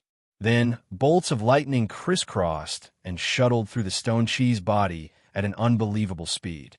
As it was too fast, even the stone chi didn't react in time. By the time it reacted and the stone dragon life soul spewed out gray smoke, Zhou transcendent flying immortal had already ended. Once transcendent flying immortal was over, Zhou immediately used ghost steps to open up a distance and dodge the billowing gray smoke. As he landed on the ground, he suppressed the power of the sigh of the king. In just a moment, Zhou felt as though all his muscles had been torn apart. He was in excruciating pain. Crack! The stone chi's body shattered piece by piece, turning into a pile of rocks that scattered to the ground. Its body had been diced into a pile of rocks by transcendent flying immortal. Before Zhou and company could rejoice, the rocks began to move again. It was as though an invisible hand was piecing the blocks together, piecing the rocks back into their original state, turning them into a lively stone chi. Lu Yunxian and Lu Qingji instantly felt despair. The stone chi was already incomprehensibly powerful. There were almost no flaws to speak of. However, Zhou eyes were like lightning as they shimmered with a calm glow. When the stone chi's body was sliced apart by transcendent flying immortal, Truth Listener's ability allowed him to condense everything he heard into an image in his mind. At that moment, Zhou discovered that there was a strange equilateral triangular stone among the rocks that the stone chi had been diced into. The stone was different from the stones on the stone chi's body. Although it was triangular, its edges were curved and there was a circular hole in the middle. It looked very ancient and mysterious. Furthermore, when the stone chi resurrected, it seemed to have reformed the rubble with it as the center. Lu Qingji, is the stone artifact you brought back a triangular stone with a circular hole in the middle? Zhou shouted as he dodged the stone chi's attacks. How did you know? Lu Qingji was immediately taken aback.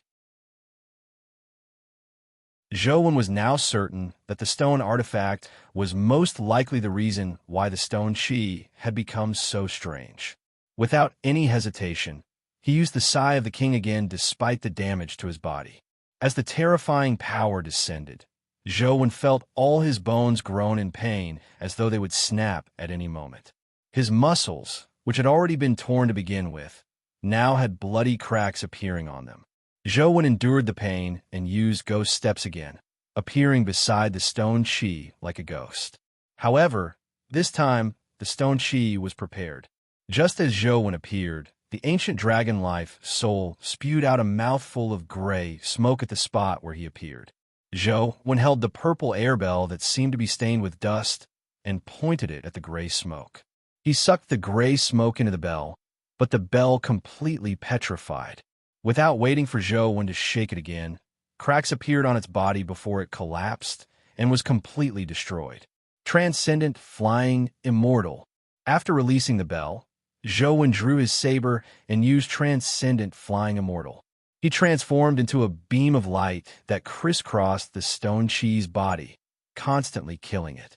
The sharpness of the bamboo blade, coupled with the terrifying power of the sigh of the king and the domineering might of transcendent flying immortal, slashed apart the stone chi's stone body once again.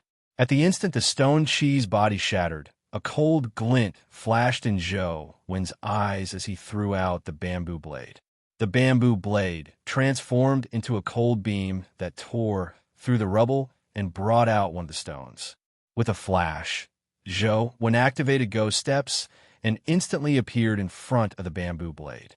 As he grabbed the bamboo blade, he pressed down on the stone.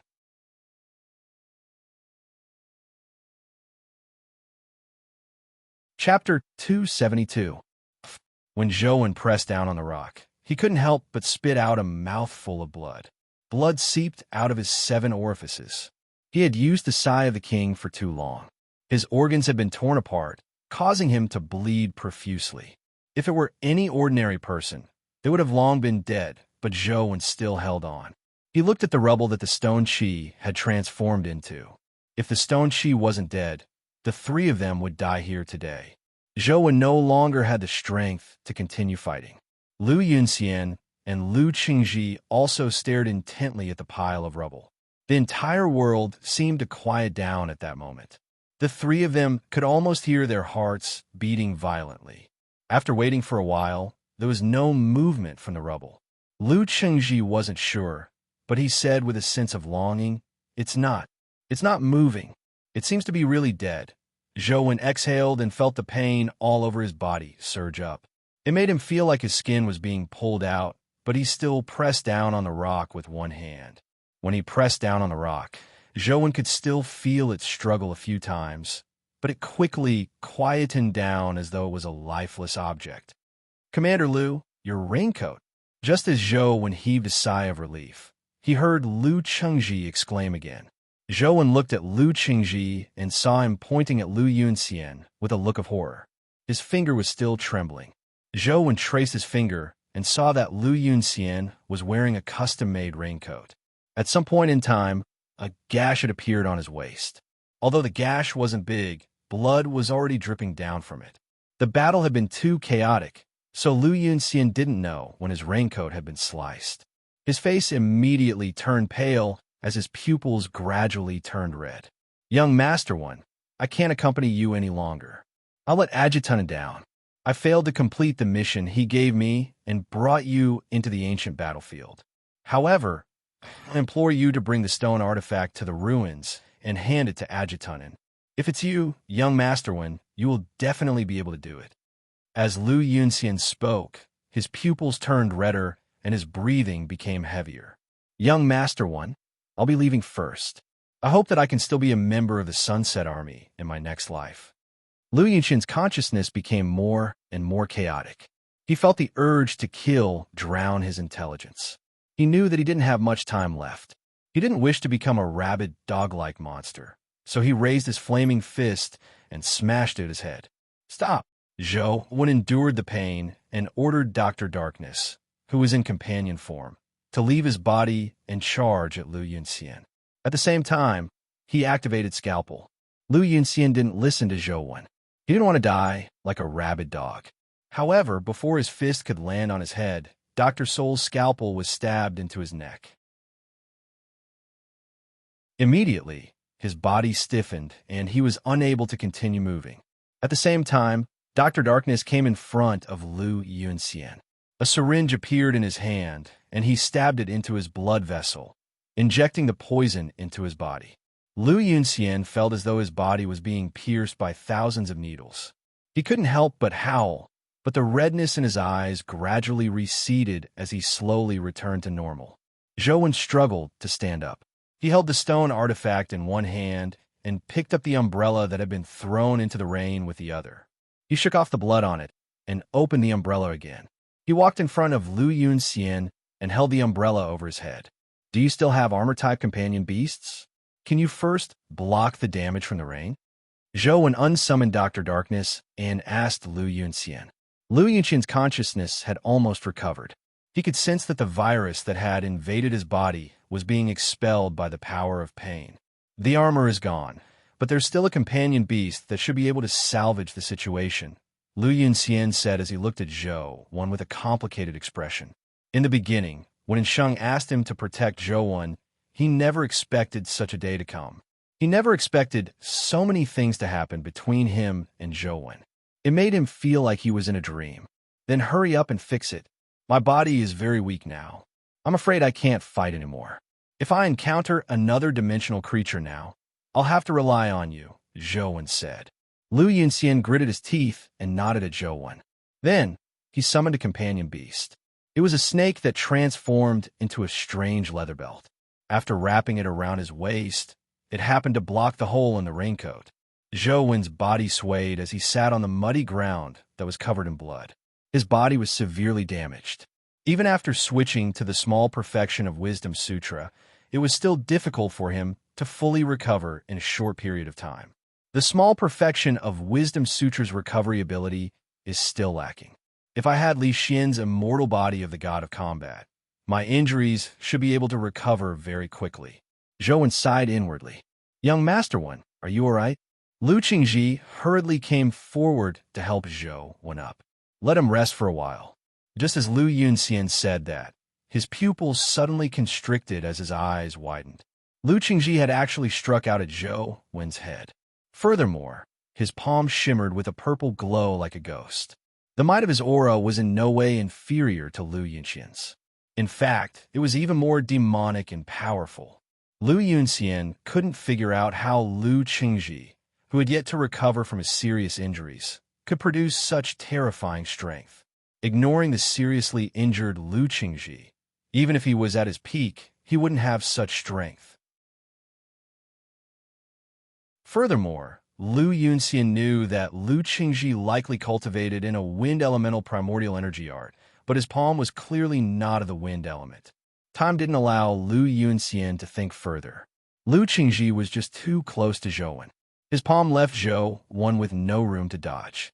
Furthermore, Zhou Wen's body was too weak. Lu Yunxian didn't even think as he extended his hand, hoping to use his arm to help Zhou Wen block Lu Qingji's strike. However, Zhou Wen was faster than Lu Yunxian. He raised the stone artifact in his hand and knocked Lu Yunxian's arm away, allowing Lu Qingji's palm to strike the stone artifact. Bam! The stone artifact emitted a blurry glow as the purple glow on Lu Qingji's palm shattered. His body retreated a few steps from the recoil as he stood amidst the blood rain. He stared at Zhou Wen with an odd expression. The raincoat on his palm had already shattered, exposing his naked palm to the blood rain. However, the blood rain failed to invade his body. "You aren't Lu Qingji. Who are you?" Lu Yunxian stared at Lu Qingji and shouted. Although Lu Qingji was also at the epic stage, he was only considered average among them. Even Lu Yunxian couldn't withstand the blood rain with his bare body, much less Lu Qingji. I'm Lu Qingji." Lu Qingji's expression and voice turned strange. He clearly had a man's body, but his expression and voice sounded like a woman's.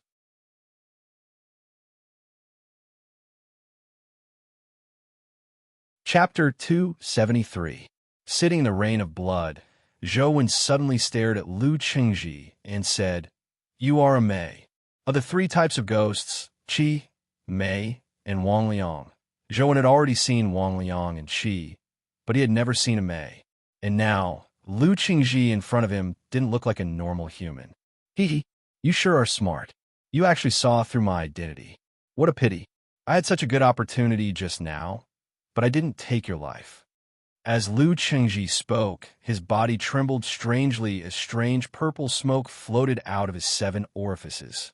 The purple smoke gradually condensed together, turning into a hazy, purple figure. However, the figure was enveloped by the purple smoke. Zhou Wen and Lu Yunxian could only see the figure of a woman, but they couldn't see what she looked like. After the purple smoke completely drifted out, Lu Qingji's body collapsed. He no longer had the aura a living person should have. He was clearly a dead person, and his body was rapidly rotting.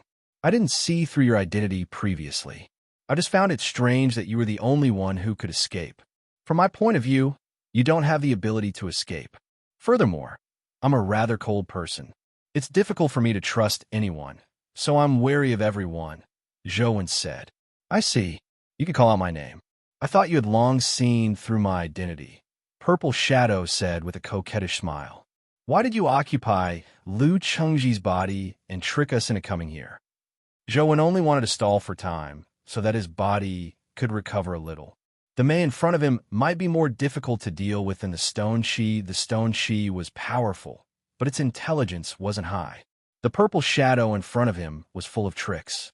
That Qi was lucky. It actually swallowed the stone artifact that Lu Qingji and company brought out. By the time I discovered it and rushed over, it had already begun to evolve. I was no longer its match, so I could only think of a way to lure you here, hoping that both of you would be injured.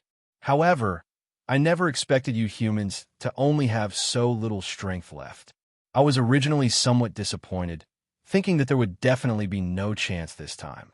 I never expected a human like you to appear. What a pleasant surprise." As the Mei spoke, she laughed coquettishly and said to Zhou Wen, "I still have to thank you for helping me kill the stone Qi and retrieve the stone artifact. The power in your body is really powerful, even making me feel a sense of fear. It's really amazing. It's a pity that your body is too weak to withstand such a powerful force." If you still want to use it now, I won't even need to do anything. Your body will be directly crushed by that force. Now, your body is on the verge of collapse. It's no longer possible for you to fight me. If you hand over the stone artifact with both hands, I can spare your lives and allow you to leave Zhuolu alive. Young Master One, leave first. I'll hold her back, Lu Yunxian said as he stood in front of Zhou Wan and stared at Mei with a burning gaze. The Mei only curled her lips in disdain. Your flame power has been weakened by the Rain Master's murderous blood rain to less than 70% of its power. Furthermore, you've just been injured, so your battle power is less than 50%. If I want to kill you, I only need a moment. Where can a person whose body is about to collapse escape to? Looks like you've calculated everything, Zhou Wen said to the Mei. Although he believed in the saying that humans could change their fate, he had to admit that ever since he obtained the bamboo blade, his luck had indeed become extremely bad. He had already been in danger several times. You're luckier than I expected. Since you aren't willing to hand over the stone artifact, I'll have to take it myself. The Mei saw through Zhou Wen's thoughts. Her body suffused a purple glow as she walked towards him. Lu Yunxian gathered his strength and punched out with a flaming tiger fist. However, the Mei reached out her hand and grabbed it. Her slender palm, that was suffused with purple gas, pressed down on the flaming tiger's head. The flaming tiger was instantly extinguished like a bubble. I've said it before. Your combat strength is less than 50%. It's too easy to kill you, the Mei said as she walked. It's not difficult for you to get this stone artifact, but before I give it to you, can you tell me what it is? Zhou Wen asked as he held the stone artifact. There's no harm in telling you. The Battle of Zhuolu back then was actually a clash between two different dimensional life forms. The stone artifact was a holy artifact of one side, the Mei said. Wasn't the Battle of Zhuolu the battle between the Yellow Emperor and Qiyu? They were both humans. How could it be related to dimensional life forms? Zhou Wen was puzzled. It's true that they are humans, but they represent more than just humans. Otherwise, how could two mere humans invite so many terrifying dimensional creatures to participate in the battle? The Mei said indifferently, the two of them are just representatives of different dimensional life forms in the human world. The dimensional life form represented by the Yellow Emperor is a race that treats stone as a holy artifact. As for the dimensional life form represented by Qiyu, it treats metal as a holy artifact. The stone artifact in your hand is one of the holy artifacts that the Yellow Emperor obtained from the stone elemental dimensional life form. According to what I know, in the legends, Qi, Mei, Wang, and Liang are creatures that stand on Qiyou's side. If the legends are right, what use is this stone artifact from the Yellow Emperor's side to you? Although Zhou Wen was stalling for time, his injuries were too severe. It was impossible for him to improve in a short period of time. As he spoke to the Mei, his mind raced as he searched for a chance of survival. However, after some thought, the current situation was indeed as the Mei had said. He was already in a desperate situation. There was no chance of defeating the Mei. He no longer had the ability to fight, and Lu Yunxian was no match for the Mei. The only useful combat strength was Dr. Darkness, but Dr. Darkness's combat strength wasn't strong. His functionality was greater than his combat strength. The Mei had already seen Dr. Darkness's abilities.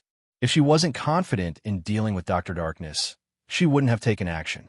It's useless to stall for time, but there's no harm in telling you. That stone artifact is extremely beneficial to any dimensional life form.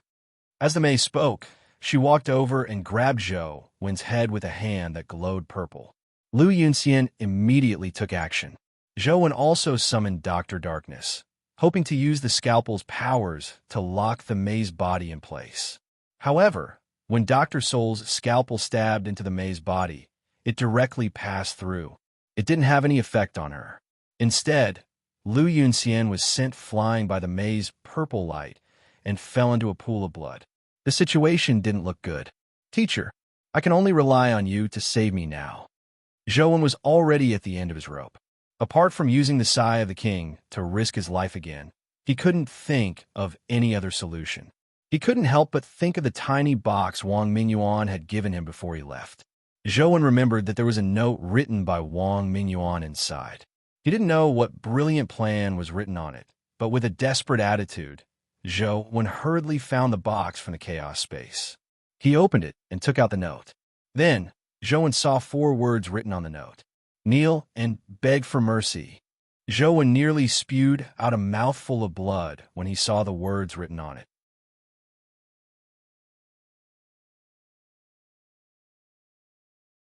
Chapter 274. My teacher, Sai, you're going too far. You're going to kill me. Zhou was at a loss whether to laugh or cry. He didn't feel angry because he never expected Wang Mingyuan to crack such a joke on him. Momentarily, he didn't know what to feel. If kneeling and begging for mercy was useful, there wouldn't be so many humans dying in dimensional zones. After all, there were more people who cherished their lives than their pride. Instantly, Zhou felt like he was at the end of his rope. Although he had the stone artifact in hand, it didn't have the ability to attack. Even if he fed it to a companion beast, ignoring the fact that it had no effect on a companion beast, even if it did, it wouldn't be effective in a short period of time. It required an evolutionary process, and in his present situation, he would probably be finished off by the Mei at any moment. He didn't have a time. Why don't I kneel down and beg for mercy? Teacher wouldn't do this to me, right? Zhou couldn't help but have this thought. Wang Mingyuan didn't seem to have any reason to do this to his student. Perhaps it was really useful. However, the Mei didn't give Zhou time to finish his thoughts. She had already attacked with a strange purple light. Zhou hurriedly picked up the stone artifact in his hand to block it. However, the stone artifact was small, and the strange purple light blanketed the sky. It was impossible to block it. When the purple light approached him, it was a dazzling sight. He could even see the Mei in the purple light reaching out to grab his head. The palm was already inches away. Just as Zhou thought that he was doomed, he suddenly saw the purple light in front of him converge. As for the Mei in front of him, her body seemed to be attracted by a powerful magnet on the ground. Her body suddenly sank, and with a thud, she knelt on the ground, causing blood to splatter everywhere. Zhou looked at the Mei kneeling in front of him in a daze, momentarily unable to react to what had happened. He saw the Mei kneeling there with both hands pressed against the ground. Her knees and hand were stuck in the mud. Her body trembled as though she was trying her best to prop herself up, but she couldn't. Her head seemed to be attracted by an invisible magnetic force as it sank to the ground bit by bit. No matter how she struggled, she couldn't lift her head. The Mei let out a terrifying scream as purple gas rose from her body. She struggled to get up, but she couldn't move. That invisible and powerful force forced her to bow her head. Is it the power of the stone artifact? This was Zhou's first thought, but he immediately rejected it. The stoneware was still the same as before, without the slightest energy fluctuation. If the attack did not directly hit it, it would not have any reaction at all. The Mei's attack had not even touched it, so how could it explode with such a strong force? If it could really unleash such powerful strength to protect others, Zhou wouldn't have been able to kill Stone Chi so easily. But if it's not a stone artifact, then all that's left is... It can't be. Zhou turned his gaze to the piece of paper in his hand. It was an ordinary piece of white paper with the words "Kneel down and beg for mercy" written on it. As Wang Mingyuan liked calligraphy, the words were written with a brush. The words were written in a handsome and stylish manner. Every stroke was filled with charm, and it was indeed rare to see good calligraphy. It was in no way inferior to calligraphy experts. Even Zhou, who didn't know much about calligraphy, could tell that the words were beautiful. However, no matter how beautiful the words were, they were only words written with ordinary ink on ordinary white paper. Zhou looked at the white paper in his hand and immediately discovered something amiss. Although the white paper was ordinary and didn't have any luster, none of the blood threads that kept falling landed on the white paper. It was as though the rain had automatically circled around the white paper. No way. Teacher, you're not playing with me, right? Zhou instantly felt as though he had returned to heaven from hell. He turned the white paper in his hand and looked at the words on it. He wanted to see if the words emitted a supreme divine glow that could suppress the May in front of him. Zhou turned the paper around and realized that the words on the paper were still the same. There was nothing special about them. However, when he pointed the words at himself, the May immediately seemed to lose her restraints. She leaped up from the ground, giving Zhou a fright. The May never expected the invisible force on her body to vanish. She immediately lost control of her strength and leaped into the air. Zhou hurriedly aimed the words "kneel and beg for mercy" at the May in midair. Immediately, he saw the May, who had soared into the sky, seemed to be attracted by a powerful magnetic field on the ground. With a thud, she fell from the sky and landed straight on the ground. She landed on her knees and pressed her hands against the ground. Just like that, she sprawled in the mud that was filled with blood and returned to a kneeling state. "My teacher, you really are my dear teacher." Zhou wished he could hug the note and kiss it a few times. He never expected that the words Wang Mingyuan had written for him would have such an effect.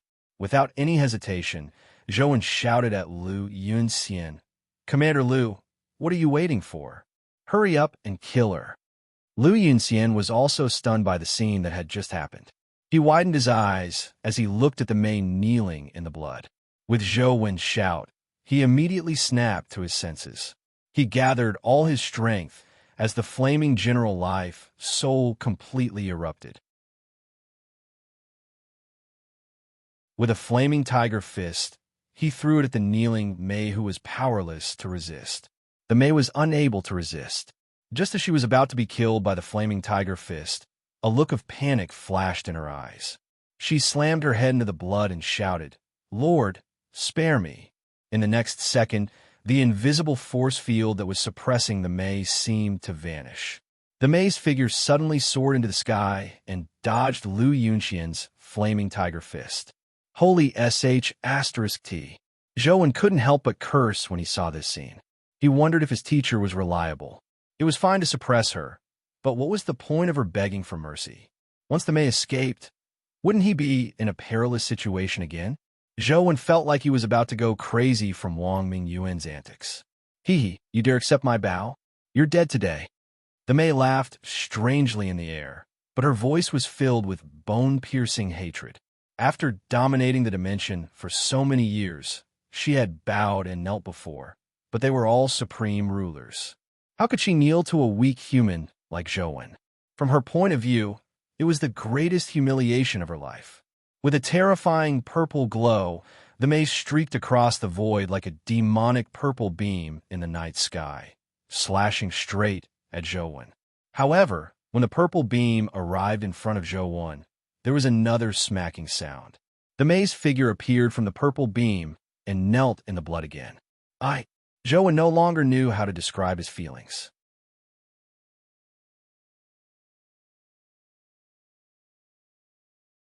Chapter 275. Lu Yunxian made a prompt decision and immediately attacked the May, who was kneeling on the ground.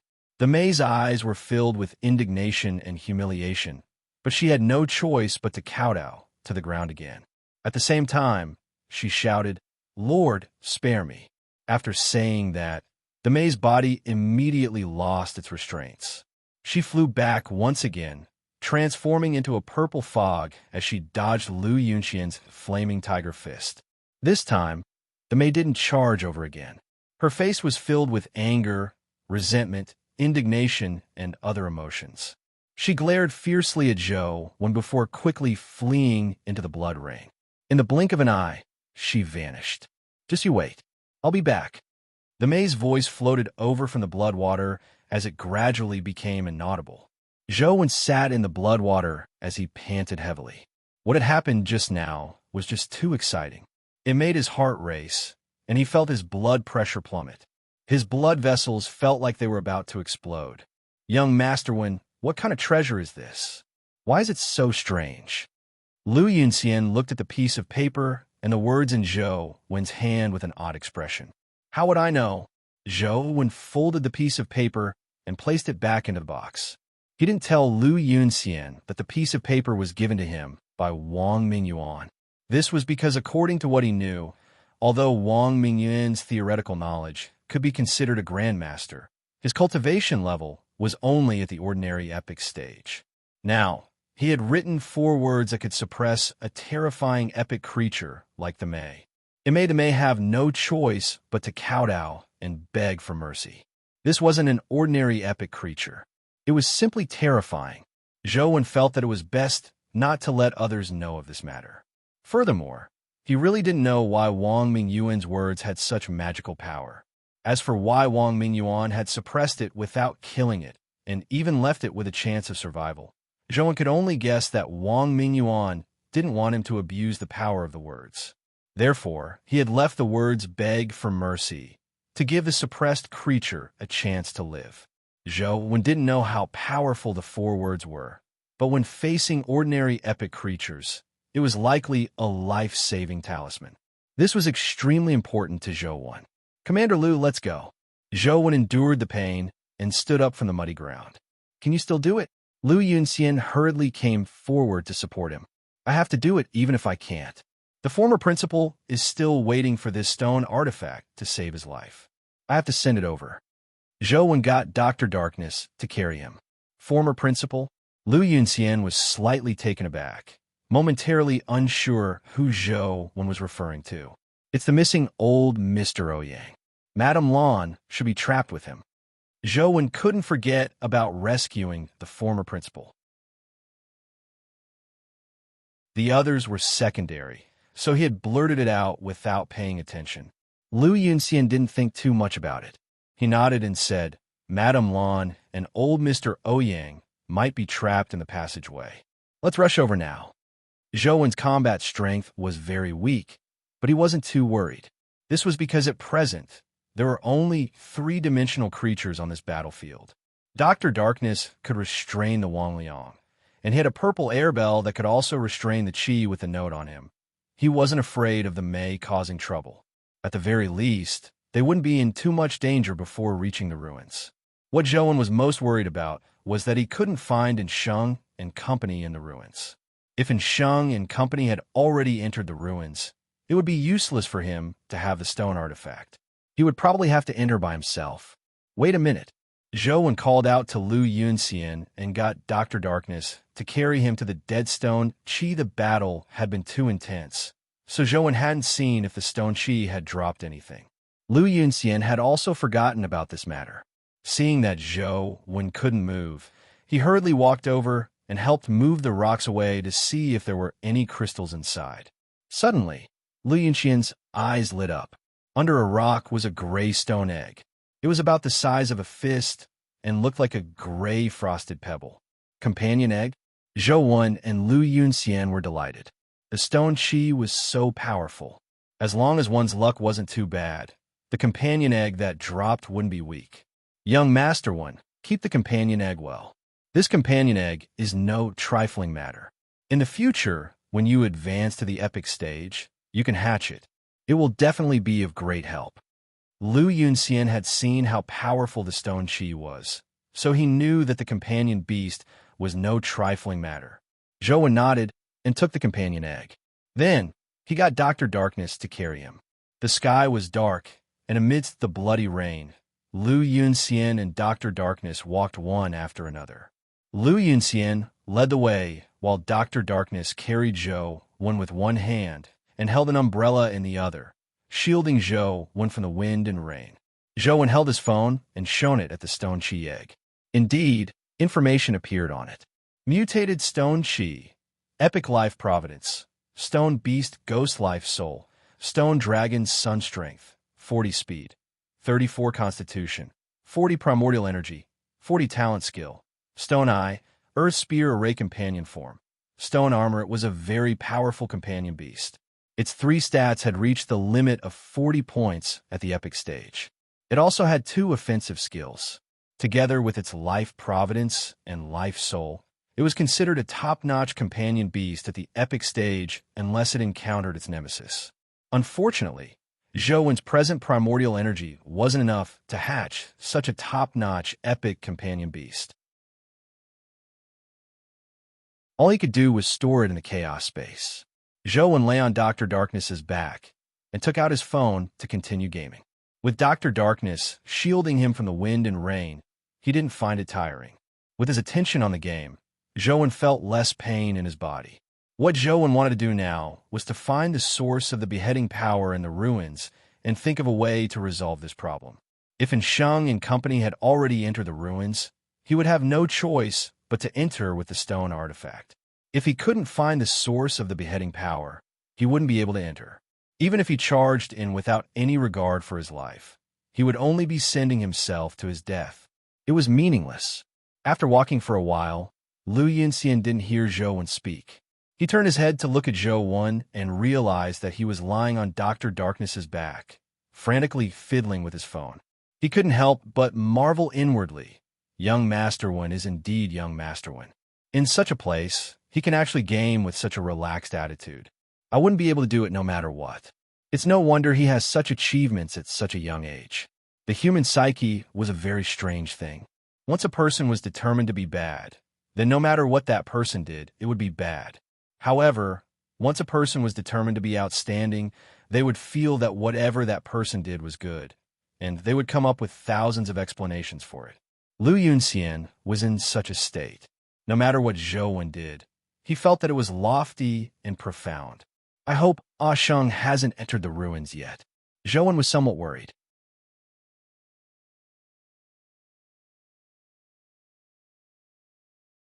Chapter 276.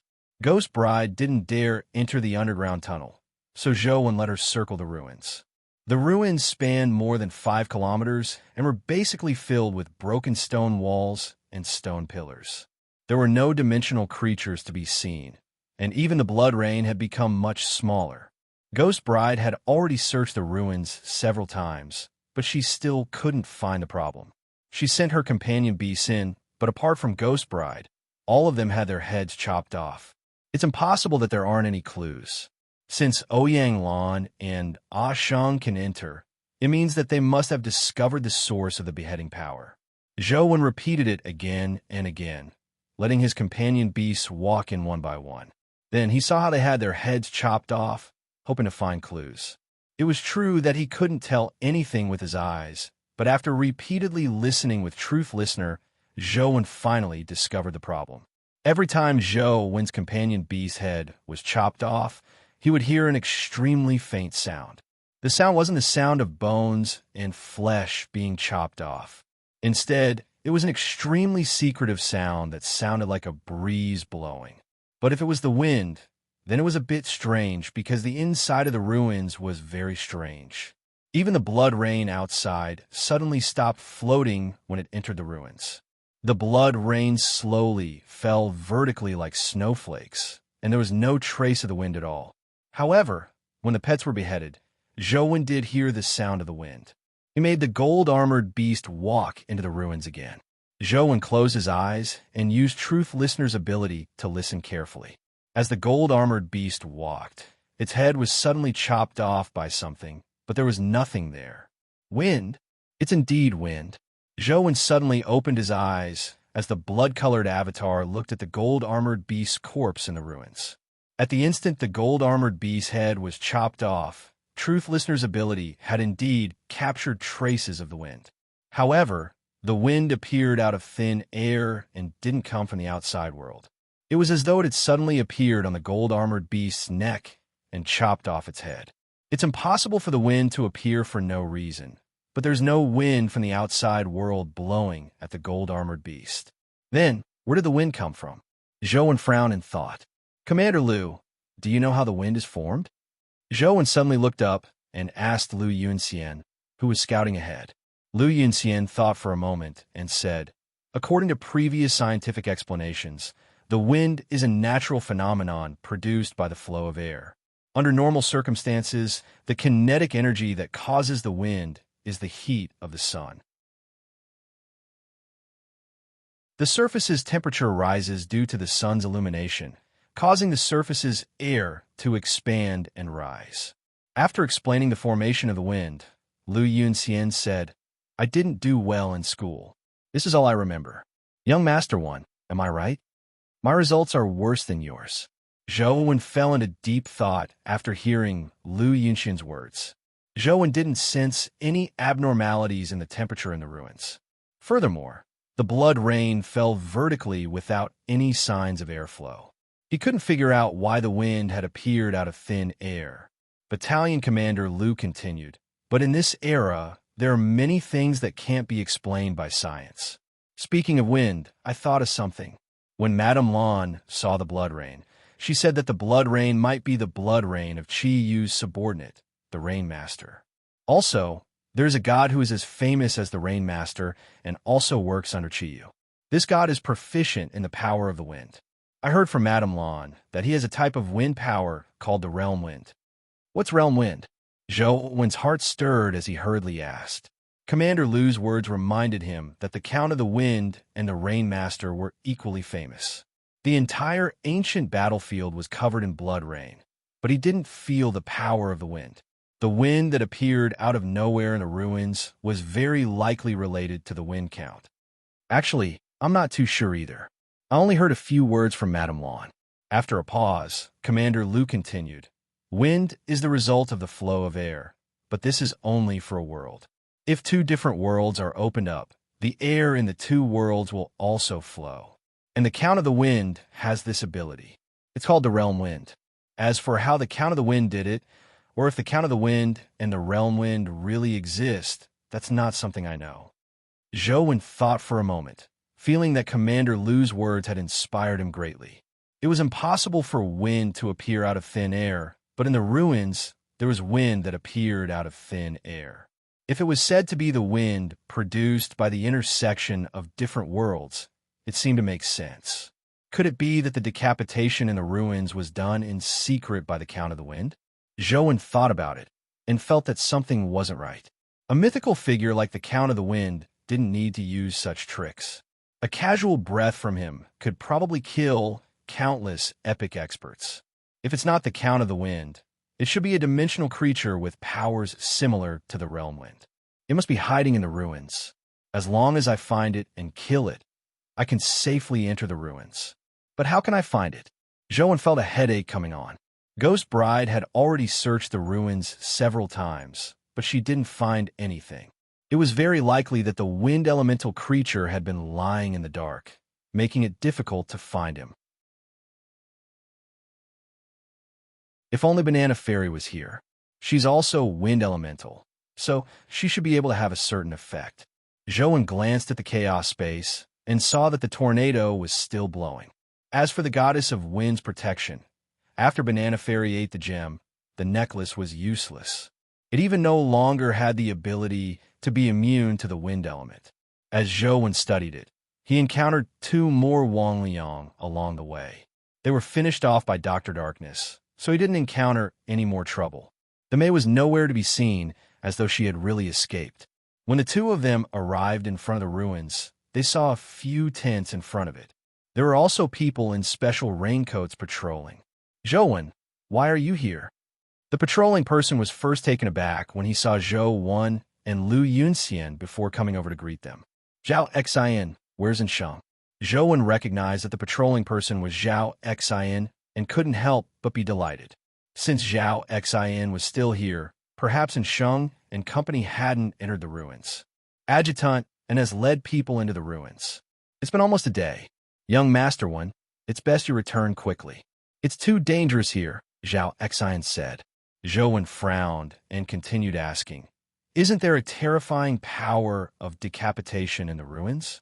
How did Sheng and company enter?"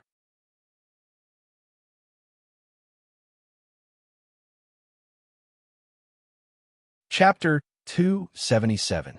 It's indeed very strange and terrifying. In the beginning, we sent quite a number of companion beasts in, but every one of them was beheaded. Only 2 companion beasts were lucky enough to survive. Adjutant said that it's called the Wind of Space. It's a powerful wind produced by the convection of 2 different spaces. As the wind of space comes and goes without a trace, it's very difficult to withstand it unless one's entire body is flawless. Zhao Xian paused for a moment before continuing. Adjutant and finally thought of a solution. He got two epic experts who were proficient in spatial powers to be in charge of disrupting the spatial order. That way, the wind of space can't quickly form. After trying it, he realized that this method was indeed effective. However, the area that the two of them can support is limited, so they can't bring everyone in. The other two fellows and I can only stay here and wait for Adjutant Un and the rest to return. Did Anqing say where he took them to in the ruins? Zhou Wen asked. I don't know. Adjutant Un didn't say. He only said that he was going to the ruins to search for Madame Lan and Old Master Ouyang. He didn't say where he went either. Zhao Xian shook his head. Zhou Wen looked at the distant ruins and felt somewhat vexed. Although he now knew that there was a power similar to the realm wind in the ruins, Zhou Wen didn't know any spatial powers, nor did he have the ability to stop the realm wind. Even if he knew the characteristics of the realm wind, he still couldn't withstand it. What are you doing here? Zhao Xian asked. I have something here that I need to give to Anqing. It might be of help to him in saving Madame Lan. Do you have a way to contact him? Seeing the other two epic experts walk out, Zhou Wen didn't mention the stone artifact. All he did was ask vaguely. The signal interference here is very strong. Communications equipment is useless. Unless they come out, I'm afraid it's impossible to contact them, Zhao Xian said. The other two were alarmed when they saw Zhou Wen. They pointed at him and said, You aren't wearing a raincoat. How are you not infected by the virus? Zhao Xian was taken aback when he heard that. Only then did he realize that Zhou Wen was only wearing ordinary armor without a raincoat. From the style of his armor, it was impossible for it to cover every part of his body. He would definitely be stained by the blood rain. I have a way to restrain the blood rain. You don't have to worry. Leave a tent for me. I need some time to rest. He had to wait until his injuries were mostly healed and he had the ability to fight before thinking of a way to deal with the realm wind. Otherwise, entering would be suicide. It will be useless.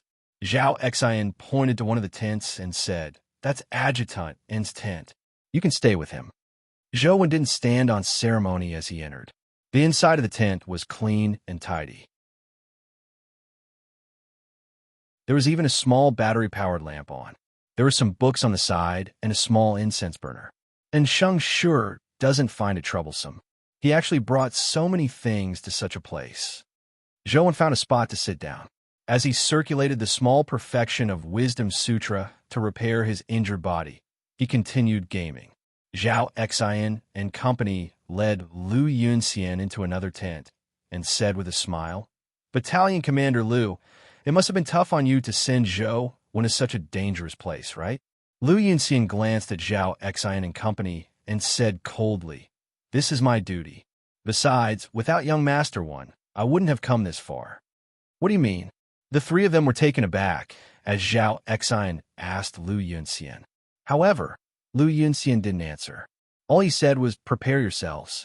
When young Master One recovers, we will enter the ruins with him to find Adjutant, and the trio looked at Lu Yunxian as though they were looking at a lunatic. Zhao Xian licked his lips and said, I know that your Sunset Army is famous for not being afraid of death, but do you know how terrifying the spatial wind in the ruins is? Do you know how many powerful companion beasts died silently in there when we first started scouting? That's not a place that anyone can enter just because they want to. Young Master One will think of a solution, Lu Yunxian said indifferently. Zhao Xian and company exchanged looks, feeling that Lu Yunxian was definitely crazy. What solution could he think of in such a place? Without the ability to restrain the spatial wind, entering was courting death. There was no other way. No matter how smart Zhou Wen was, he didn't have spatial powers. Furthermore, he was at the legendary stage. How could he safely enter the ruins? Since they couldn't see eye to eye, Zhao Xian and company ignored Lu Yunxian and did their own things. Zhou Wen really couldn't think of a solution. Even though he knew the characteristics of the realm wind, it was useless without a way to restrain it. After some thought, Zhou Wen could only use ghost steps to escape the moment the realm wind appeared, preventing it from hitting him. However, Zhou Wen had tried it a few times in-game. The difficulty was extremely high. The spot where the realm wind appeared was almost right next to his skin. If his reaction was a fraction of a second slower, he would be dead. Out of 10 times, Zhou could barely dodge 1 or 2. Even so, there was a component of luck. Ghost Steps was very fast, but that referred to speed. Zhou's reaction speed wouldn't improve because of it. When faced with the sudden realm wind, Zhou's reaction speed was clearly insufficient. I have to be able to dodge the realm wind. How can I react faster and dodge it safely? Zhou kept researching in-game. Zhou was fully focused on researching in-game. When Zhao Xin and company came to deliver the food, they saw Zhou sitting there playing with his phone. They smiled and didn't say a word. Zhou playing with his phone wasn't anything special to them, nor did they find it inappropriate. However, when they connected it to what Lu Yunxian had said, they found it laughable. When they returned to the tent shared by the 4 of them, they saw Lu Yunxian still making preparations. He looked like he really wanted to set off for the ruins. Zhao Xin couldn't help but laugh and say, "Commander Lu, Zhou is still gaming there. I don't think we can head to the ruins anytime soon. You should rest for a while." "I will go," Lu Yunxian said indifferently. Seeing how stubborn Lu Yunxian was, Zhao Xin didn't say anything else. He lay on the mat and took out his phone to find a game to play. It wasn't that he really liked playing games, but that the pressure in such a place was too great. If he didn't find something to do, he was afraid he would go crazy. Zhou constantly honed his reaction speed between life and death. He had to react 100% correctly. He couldn't make a single mistake before he could enter the ruins. In the game, he could die if he made a mistake. He could restart with a drop of blood, but in reality, he only had 1 life. If he died, he would die. There was no chance for him to restart. How can I do it 100% without making any mistakes? Soon, Zhou realized that it was impossible for him to not make any mistakes even if he practiced to the extreme. Out of 10 times, there would always be 1 or 2 mistakes. This was because the realm wind's speed had exceeded the critical point of his reaction. No matter how well Zhou did, it was impossible for him to perform exceptionally well every time to dodge the realm wind's attacks.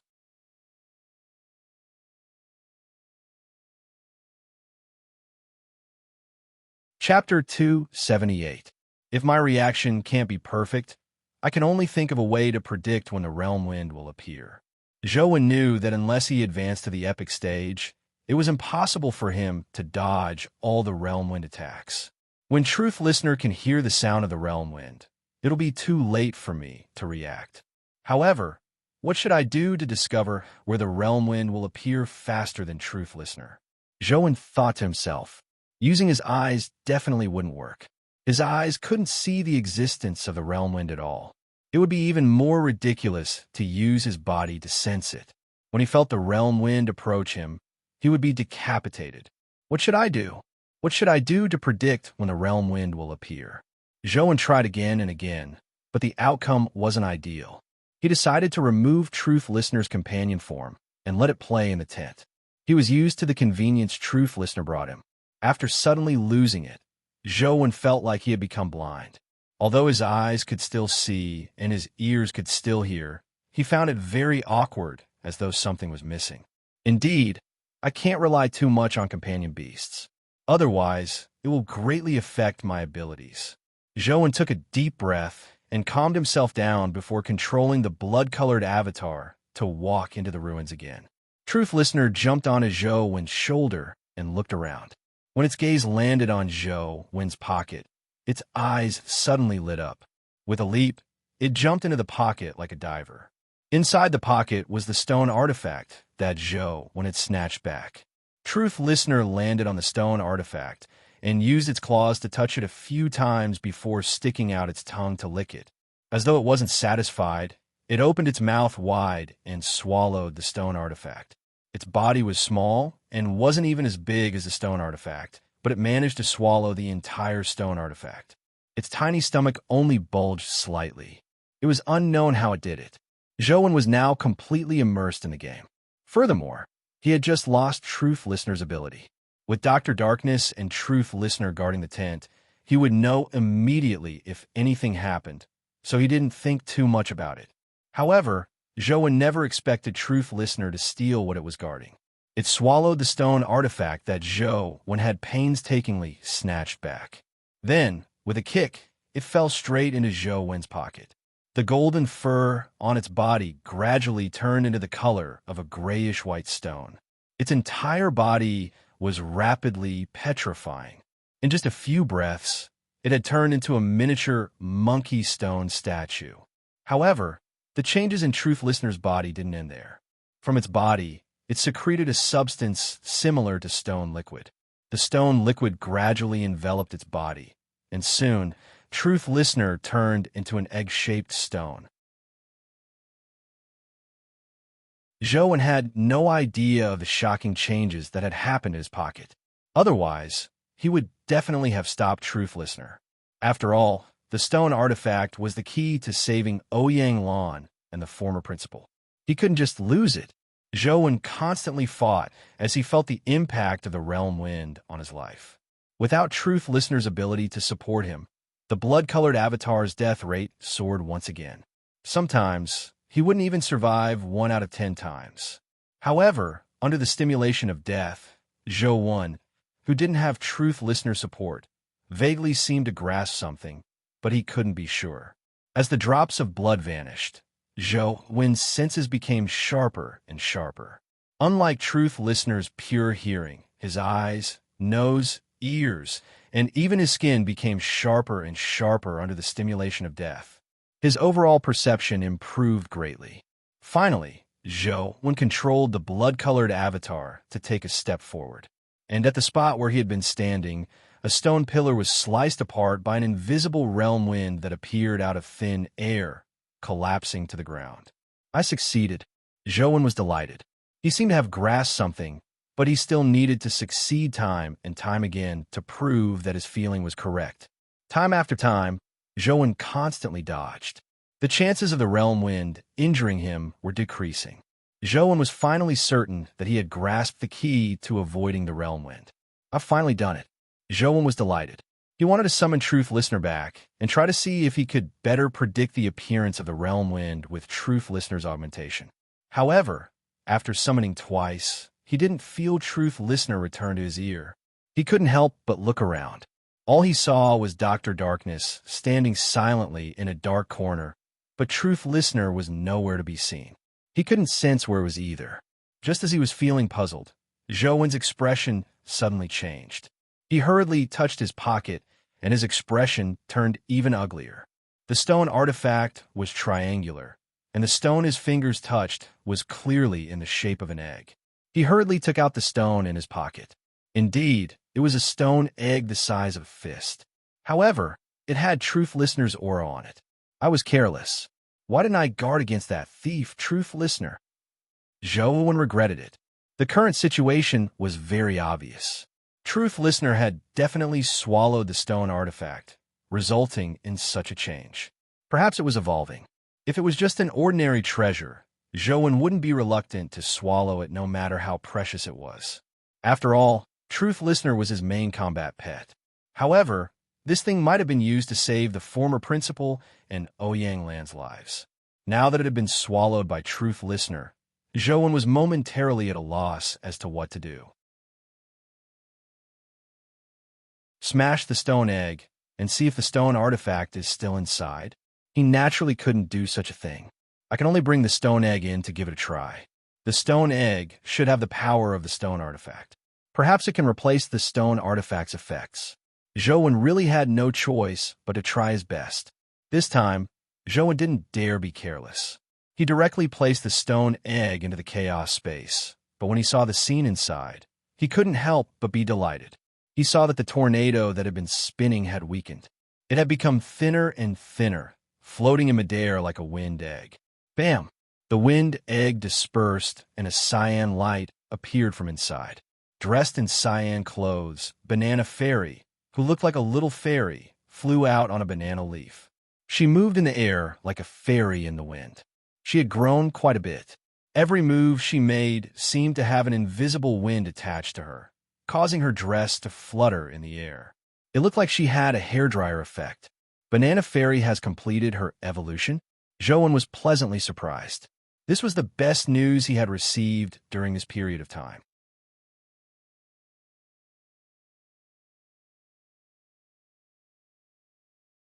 Chapter 279. In the past, the banana leaf was only the size of a palm, but now it was the size of a normal fan.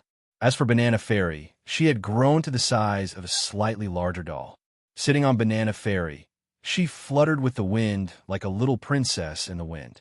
After Zhou released her from the chaos space, Banana Fairy kept flying around Zhou, looking very happy. "You're finally here." Zhou extended his hand and beckoned.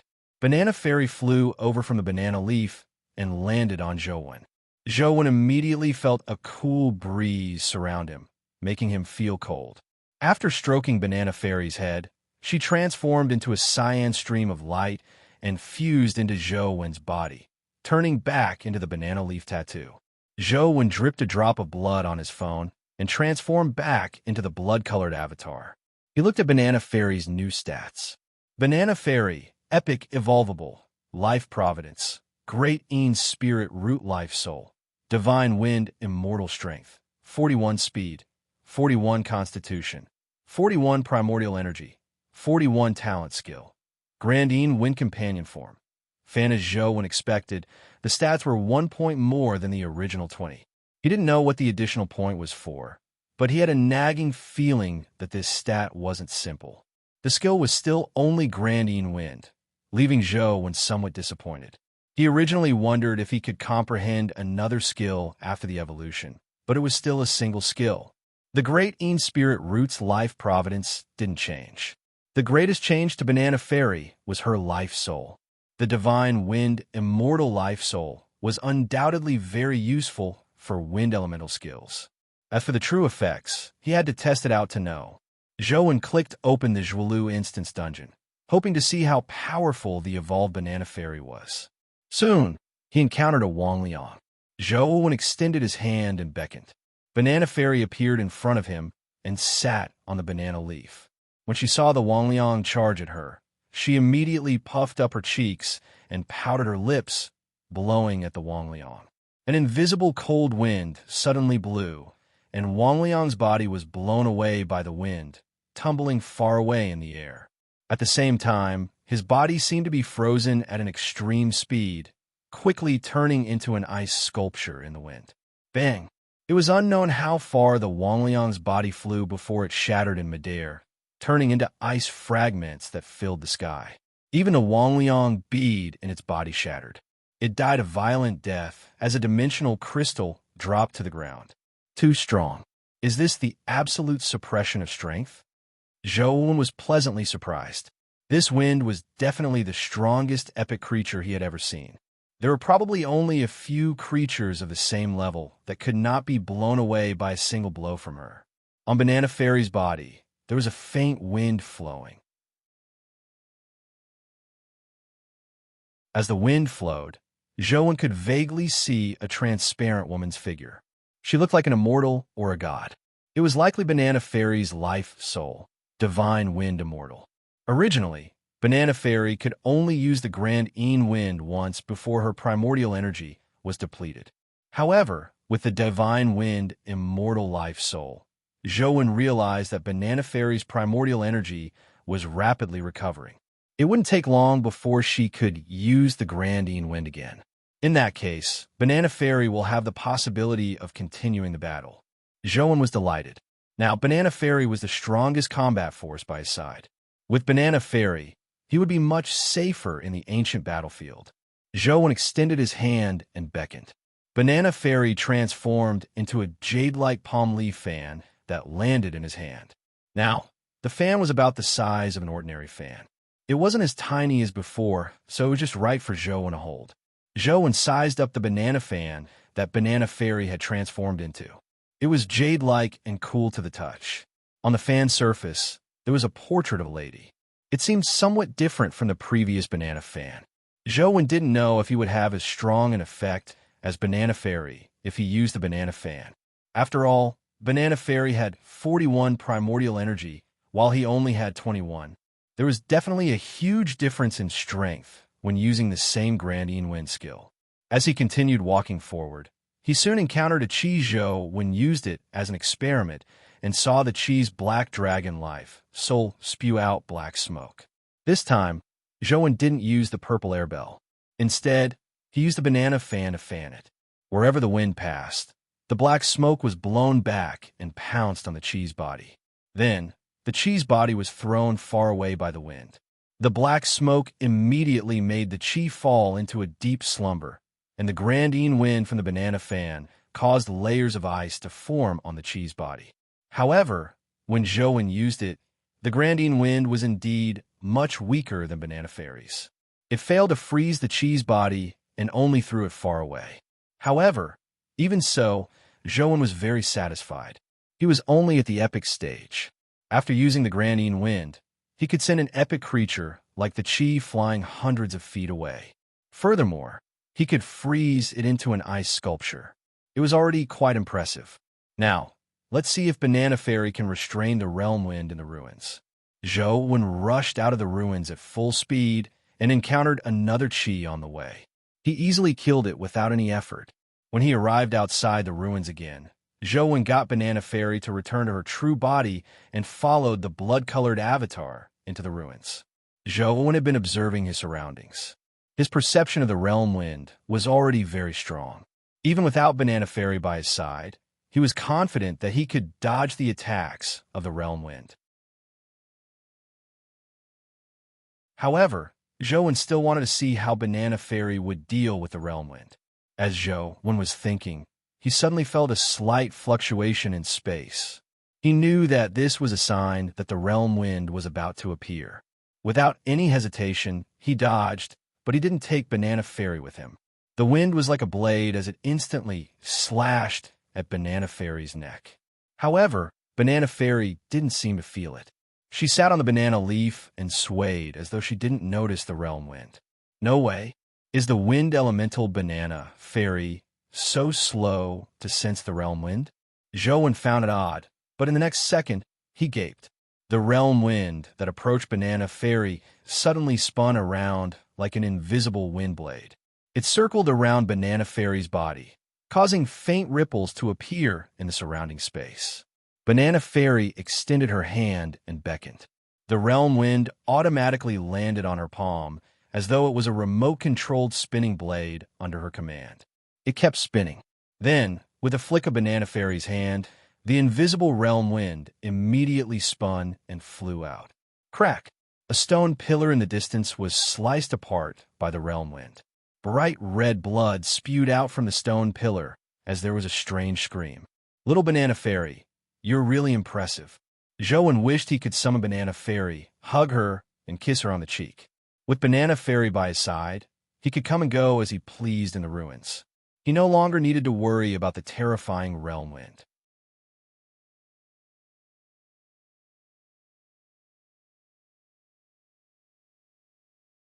Chapter 280. A notification popped up in-game that he had killed an epic creature, Realm Wind Insect.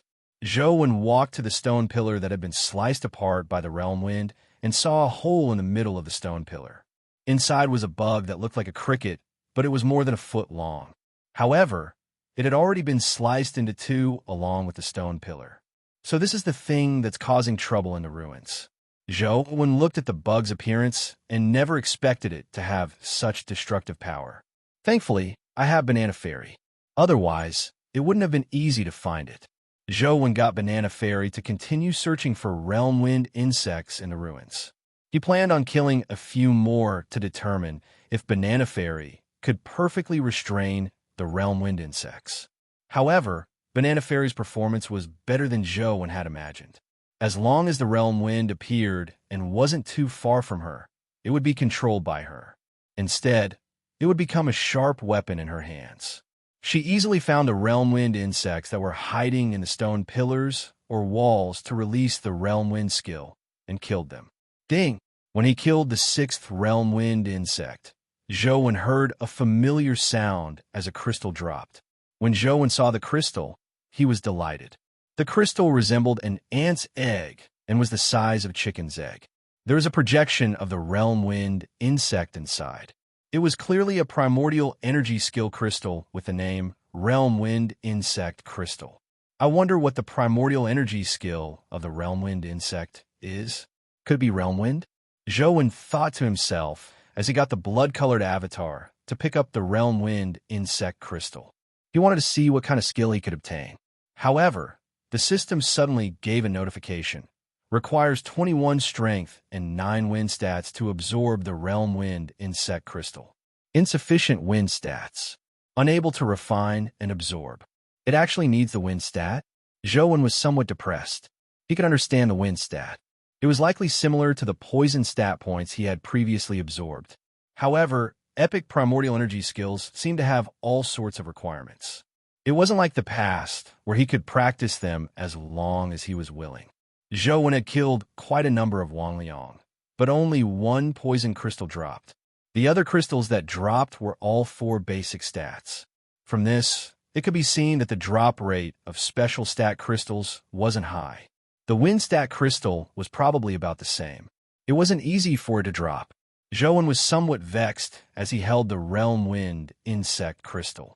It might be refreshed if he threw it on the ground, and he couldn't absorb it even if he held it in his hand. There was no inventory in-game. If only there was a chaos bead in the game. That was all Zhou could think of. It was completely useless. He held the Realm Wind Insect Crystal in his hand and circled the ruins with Banana Fairy, killing all the Realm Wind insects he could find. Indeed, as Zhou had expected, a few basic stat crystals dropped, but not a single wind stat crystal dropped. The drop rate was rather low. However, this was also related to the rarity of the Realm Wind insects. Zhou and Banana Fairy had only found 17 Realm Wind insects after touring the entire ruin. They couldn't find any more. Unless Zhou refreshed the dungeon, there would be no more Realm Wind insects to kill. However, once the dungeon respawned, the Realm Wind Insect Crystal in the blood-colored avatar's hand would also disappear. The drop rate was similarly very low, making Zhou reluctant to waste it. It's too wasteful to just grind it like this. I'll make a trip to the ruins in real life and kill the Realm Wind insects in real life to see if they can drop a wind stat crystal. Zhou made up his mind to kill the Realm Wind insects in real life. With Banana Fairy around, he wouldn't be in any danger as long as he didn't enter the underground passageway. He could take the opportunity to see if Sheng and company were still in the ruins. If they hadn't entered the underground passageway, he could rendezvous with them. However, Zhou felt that they had already entered the underground passageway. There was a high chance that he would still have to enter the underground passageway. After packing his things, Zhou left the tent. He planned on telling Lu Yunxian and company to stay behind while he made a trip to the ruins. Zhao Xian and company were chatting when they saw Zhou walk over. Zhao Xian casually said, "Your injuries are so serious. Why aren't you resting in the tent? Just shout if there's anything." "My injuries are better. It's not that serious. I want to take a look inside the ruins. You guys stay here. If Sheng returns, tell him not to enter the ruins again. Just wait for me here." With that said, Zhou turned around and left. Zhao Xian and company widened their eyes. Previously, Lu Yunxian had said that Zhou wouldn't go to the ruins. They didn't believe it, but now they had no choice but to believe it. "Zhou, there's a strange spatial wind in the ruins. It's useless for you to go. You'll only be sending yourself to your death," Zhao Xian said. "I've already thought of a way to deal with the spatial wind. You don't have to worry about me." Zhou was only there to inform them. He didn't plan on letting them go with him, so he didn't stay. With that said, he turned and left. "Young Master I'll go with you." Lu Yunxian was already prepared as he chased after him out of the tent. Zhao Xian and company looked at each other.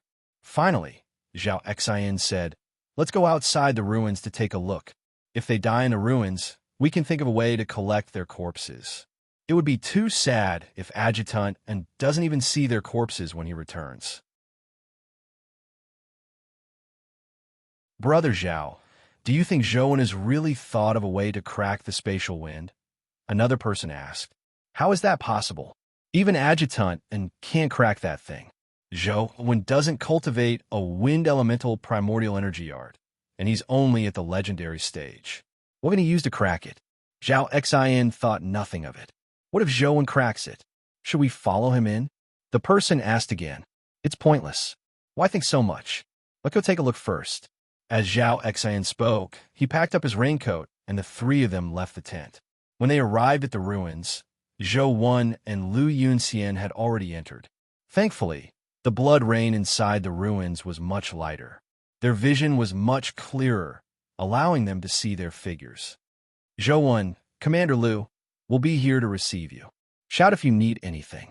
Zhao Xin didn't dare step into the ruins as he shouted at Zhou Wen and Lu Yunxian from outside. Zhou Wen ignored him. He tried persuading Lu Yunxian, but Lu Yunxian refused to return.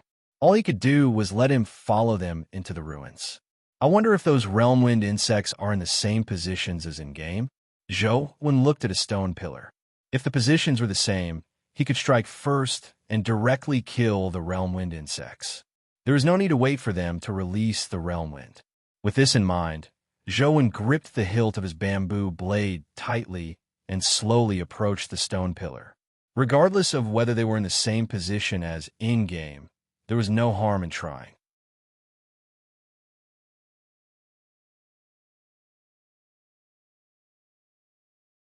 Chapter 281.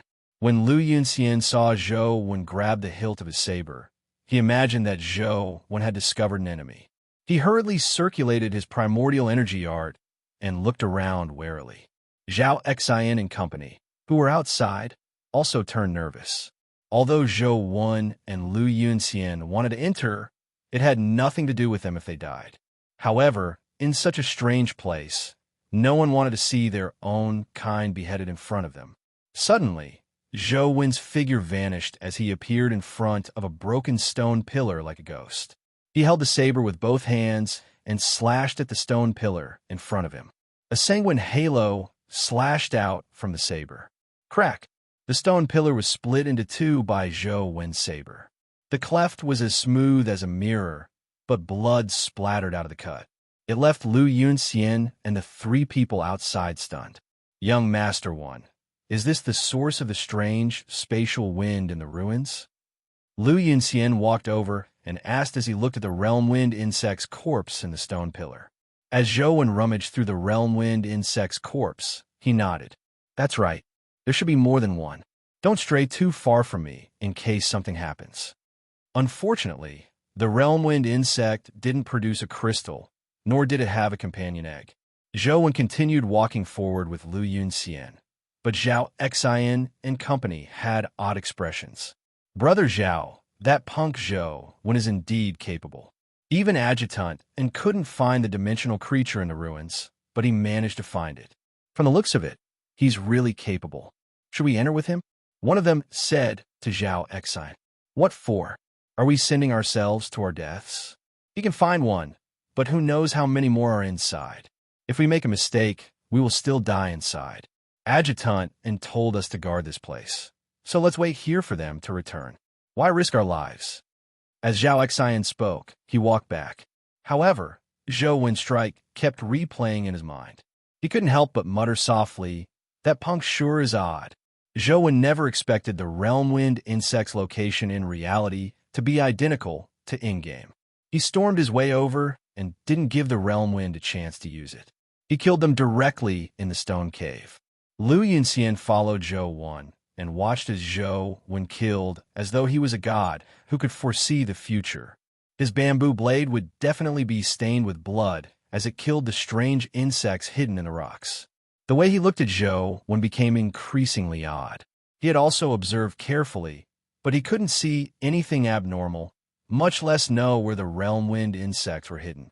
However, Zhou Wen's saber strike was firm and without any hesitation, killing the realm wind insects hidden in the rocks. The ruins that were originally enveloped in horror seemed to have become less terrifying because of the youth in front of him. In Lu Yunxian's eyes, Zhou Wen's entire being seemed to emit light and heat, illuminating the terrifying land. This feeling, it's familiar. I've had it before. He couldn't help but recall of in Zhou Tian. Tianzhuan had Yunxian of the one. Zhou, Zhou 1, with Zhou 1 and 1. Li was Tian, 1 and Yunxian was. 1 was Chun, Emperor was, 1 of 1 was Du with. Back then, and Tianzhuo wasn't as convincing as he was now. Even many people in the family paid lip service to the young overseer. A new dimensional zone had appeared in the south district of Luoyang, causing a large number of citizens to suffer. And Tianzhuo wanted to send troops to suppress the dimensional zone in the south district, but due to the family's obstruction, he could only mobilize a small portion of the army. And Tianzhuo had no choice but to personally lead the army into the dimensional zone. Back then, Lu Yinxian wasn't a battalion commander, but a mere squad leader. A total of 4 squads had followed in Tianzhuo into the dangerous dimensional zone and encountered many strange dimensional creatures. However, the reinforcements that should have arrived on time didn't arrive. Back then, many soldiers had already fallen into despair, believing that they would definitely die in battle. Even Lu Yunxian had the same thoughts. However, it was that young man who held a revolver in one hand and a broadsword in the other. He had led them through the dimensional zone and carved out a bloody path from the dimensional beast horde, leading them out. Back then, and Tianzhuo was just like the youth in front of them, emitting light and heat like the sun. After that battle, many of the soldiers and low-ranking officers who had survived like Lu Yunxian had now become the mainstays of the Sunset Army. They were also loyal to Tianzhuo.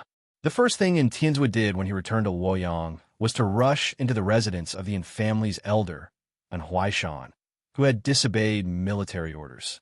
He personally beheaded all the men in the family above the age of 16. That night, the family's blood flowed like a river. The man who had once been like the sun was covered in blood in his military uniform. He was like a devil that no one dared to approach. Only a handsome youth followed behind him with a cloth bag on his back. He followed Tianzhuo all the way to the cemetery of martyrs. As they walked, the blood in the cloth bag dripped all the way. When they arrived in front of the tombs of the warriors who had died in the dimensional zone, the handsome youth opened the cloth bag. Bloody heads rolled out, scaring the people who were watching. And Huaishan's entire family, from an Huaishan to his 16-year-old grandson, all the men with military records, had their heads hung in front of the tombs as a tribute to the soldiers who had died. Ever since then, Tianzhuo had taken over the family's authority, and the Sunset Army was gradually branded with Tianzhuo. It's been so many years. I've never seen such a person again. Lu Yunxian looked at Zhou 1, who was walking in front of him, with a complicated expression.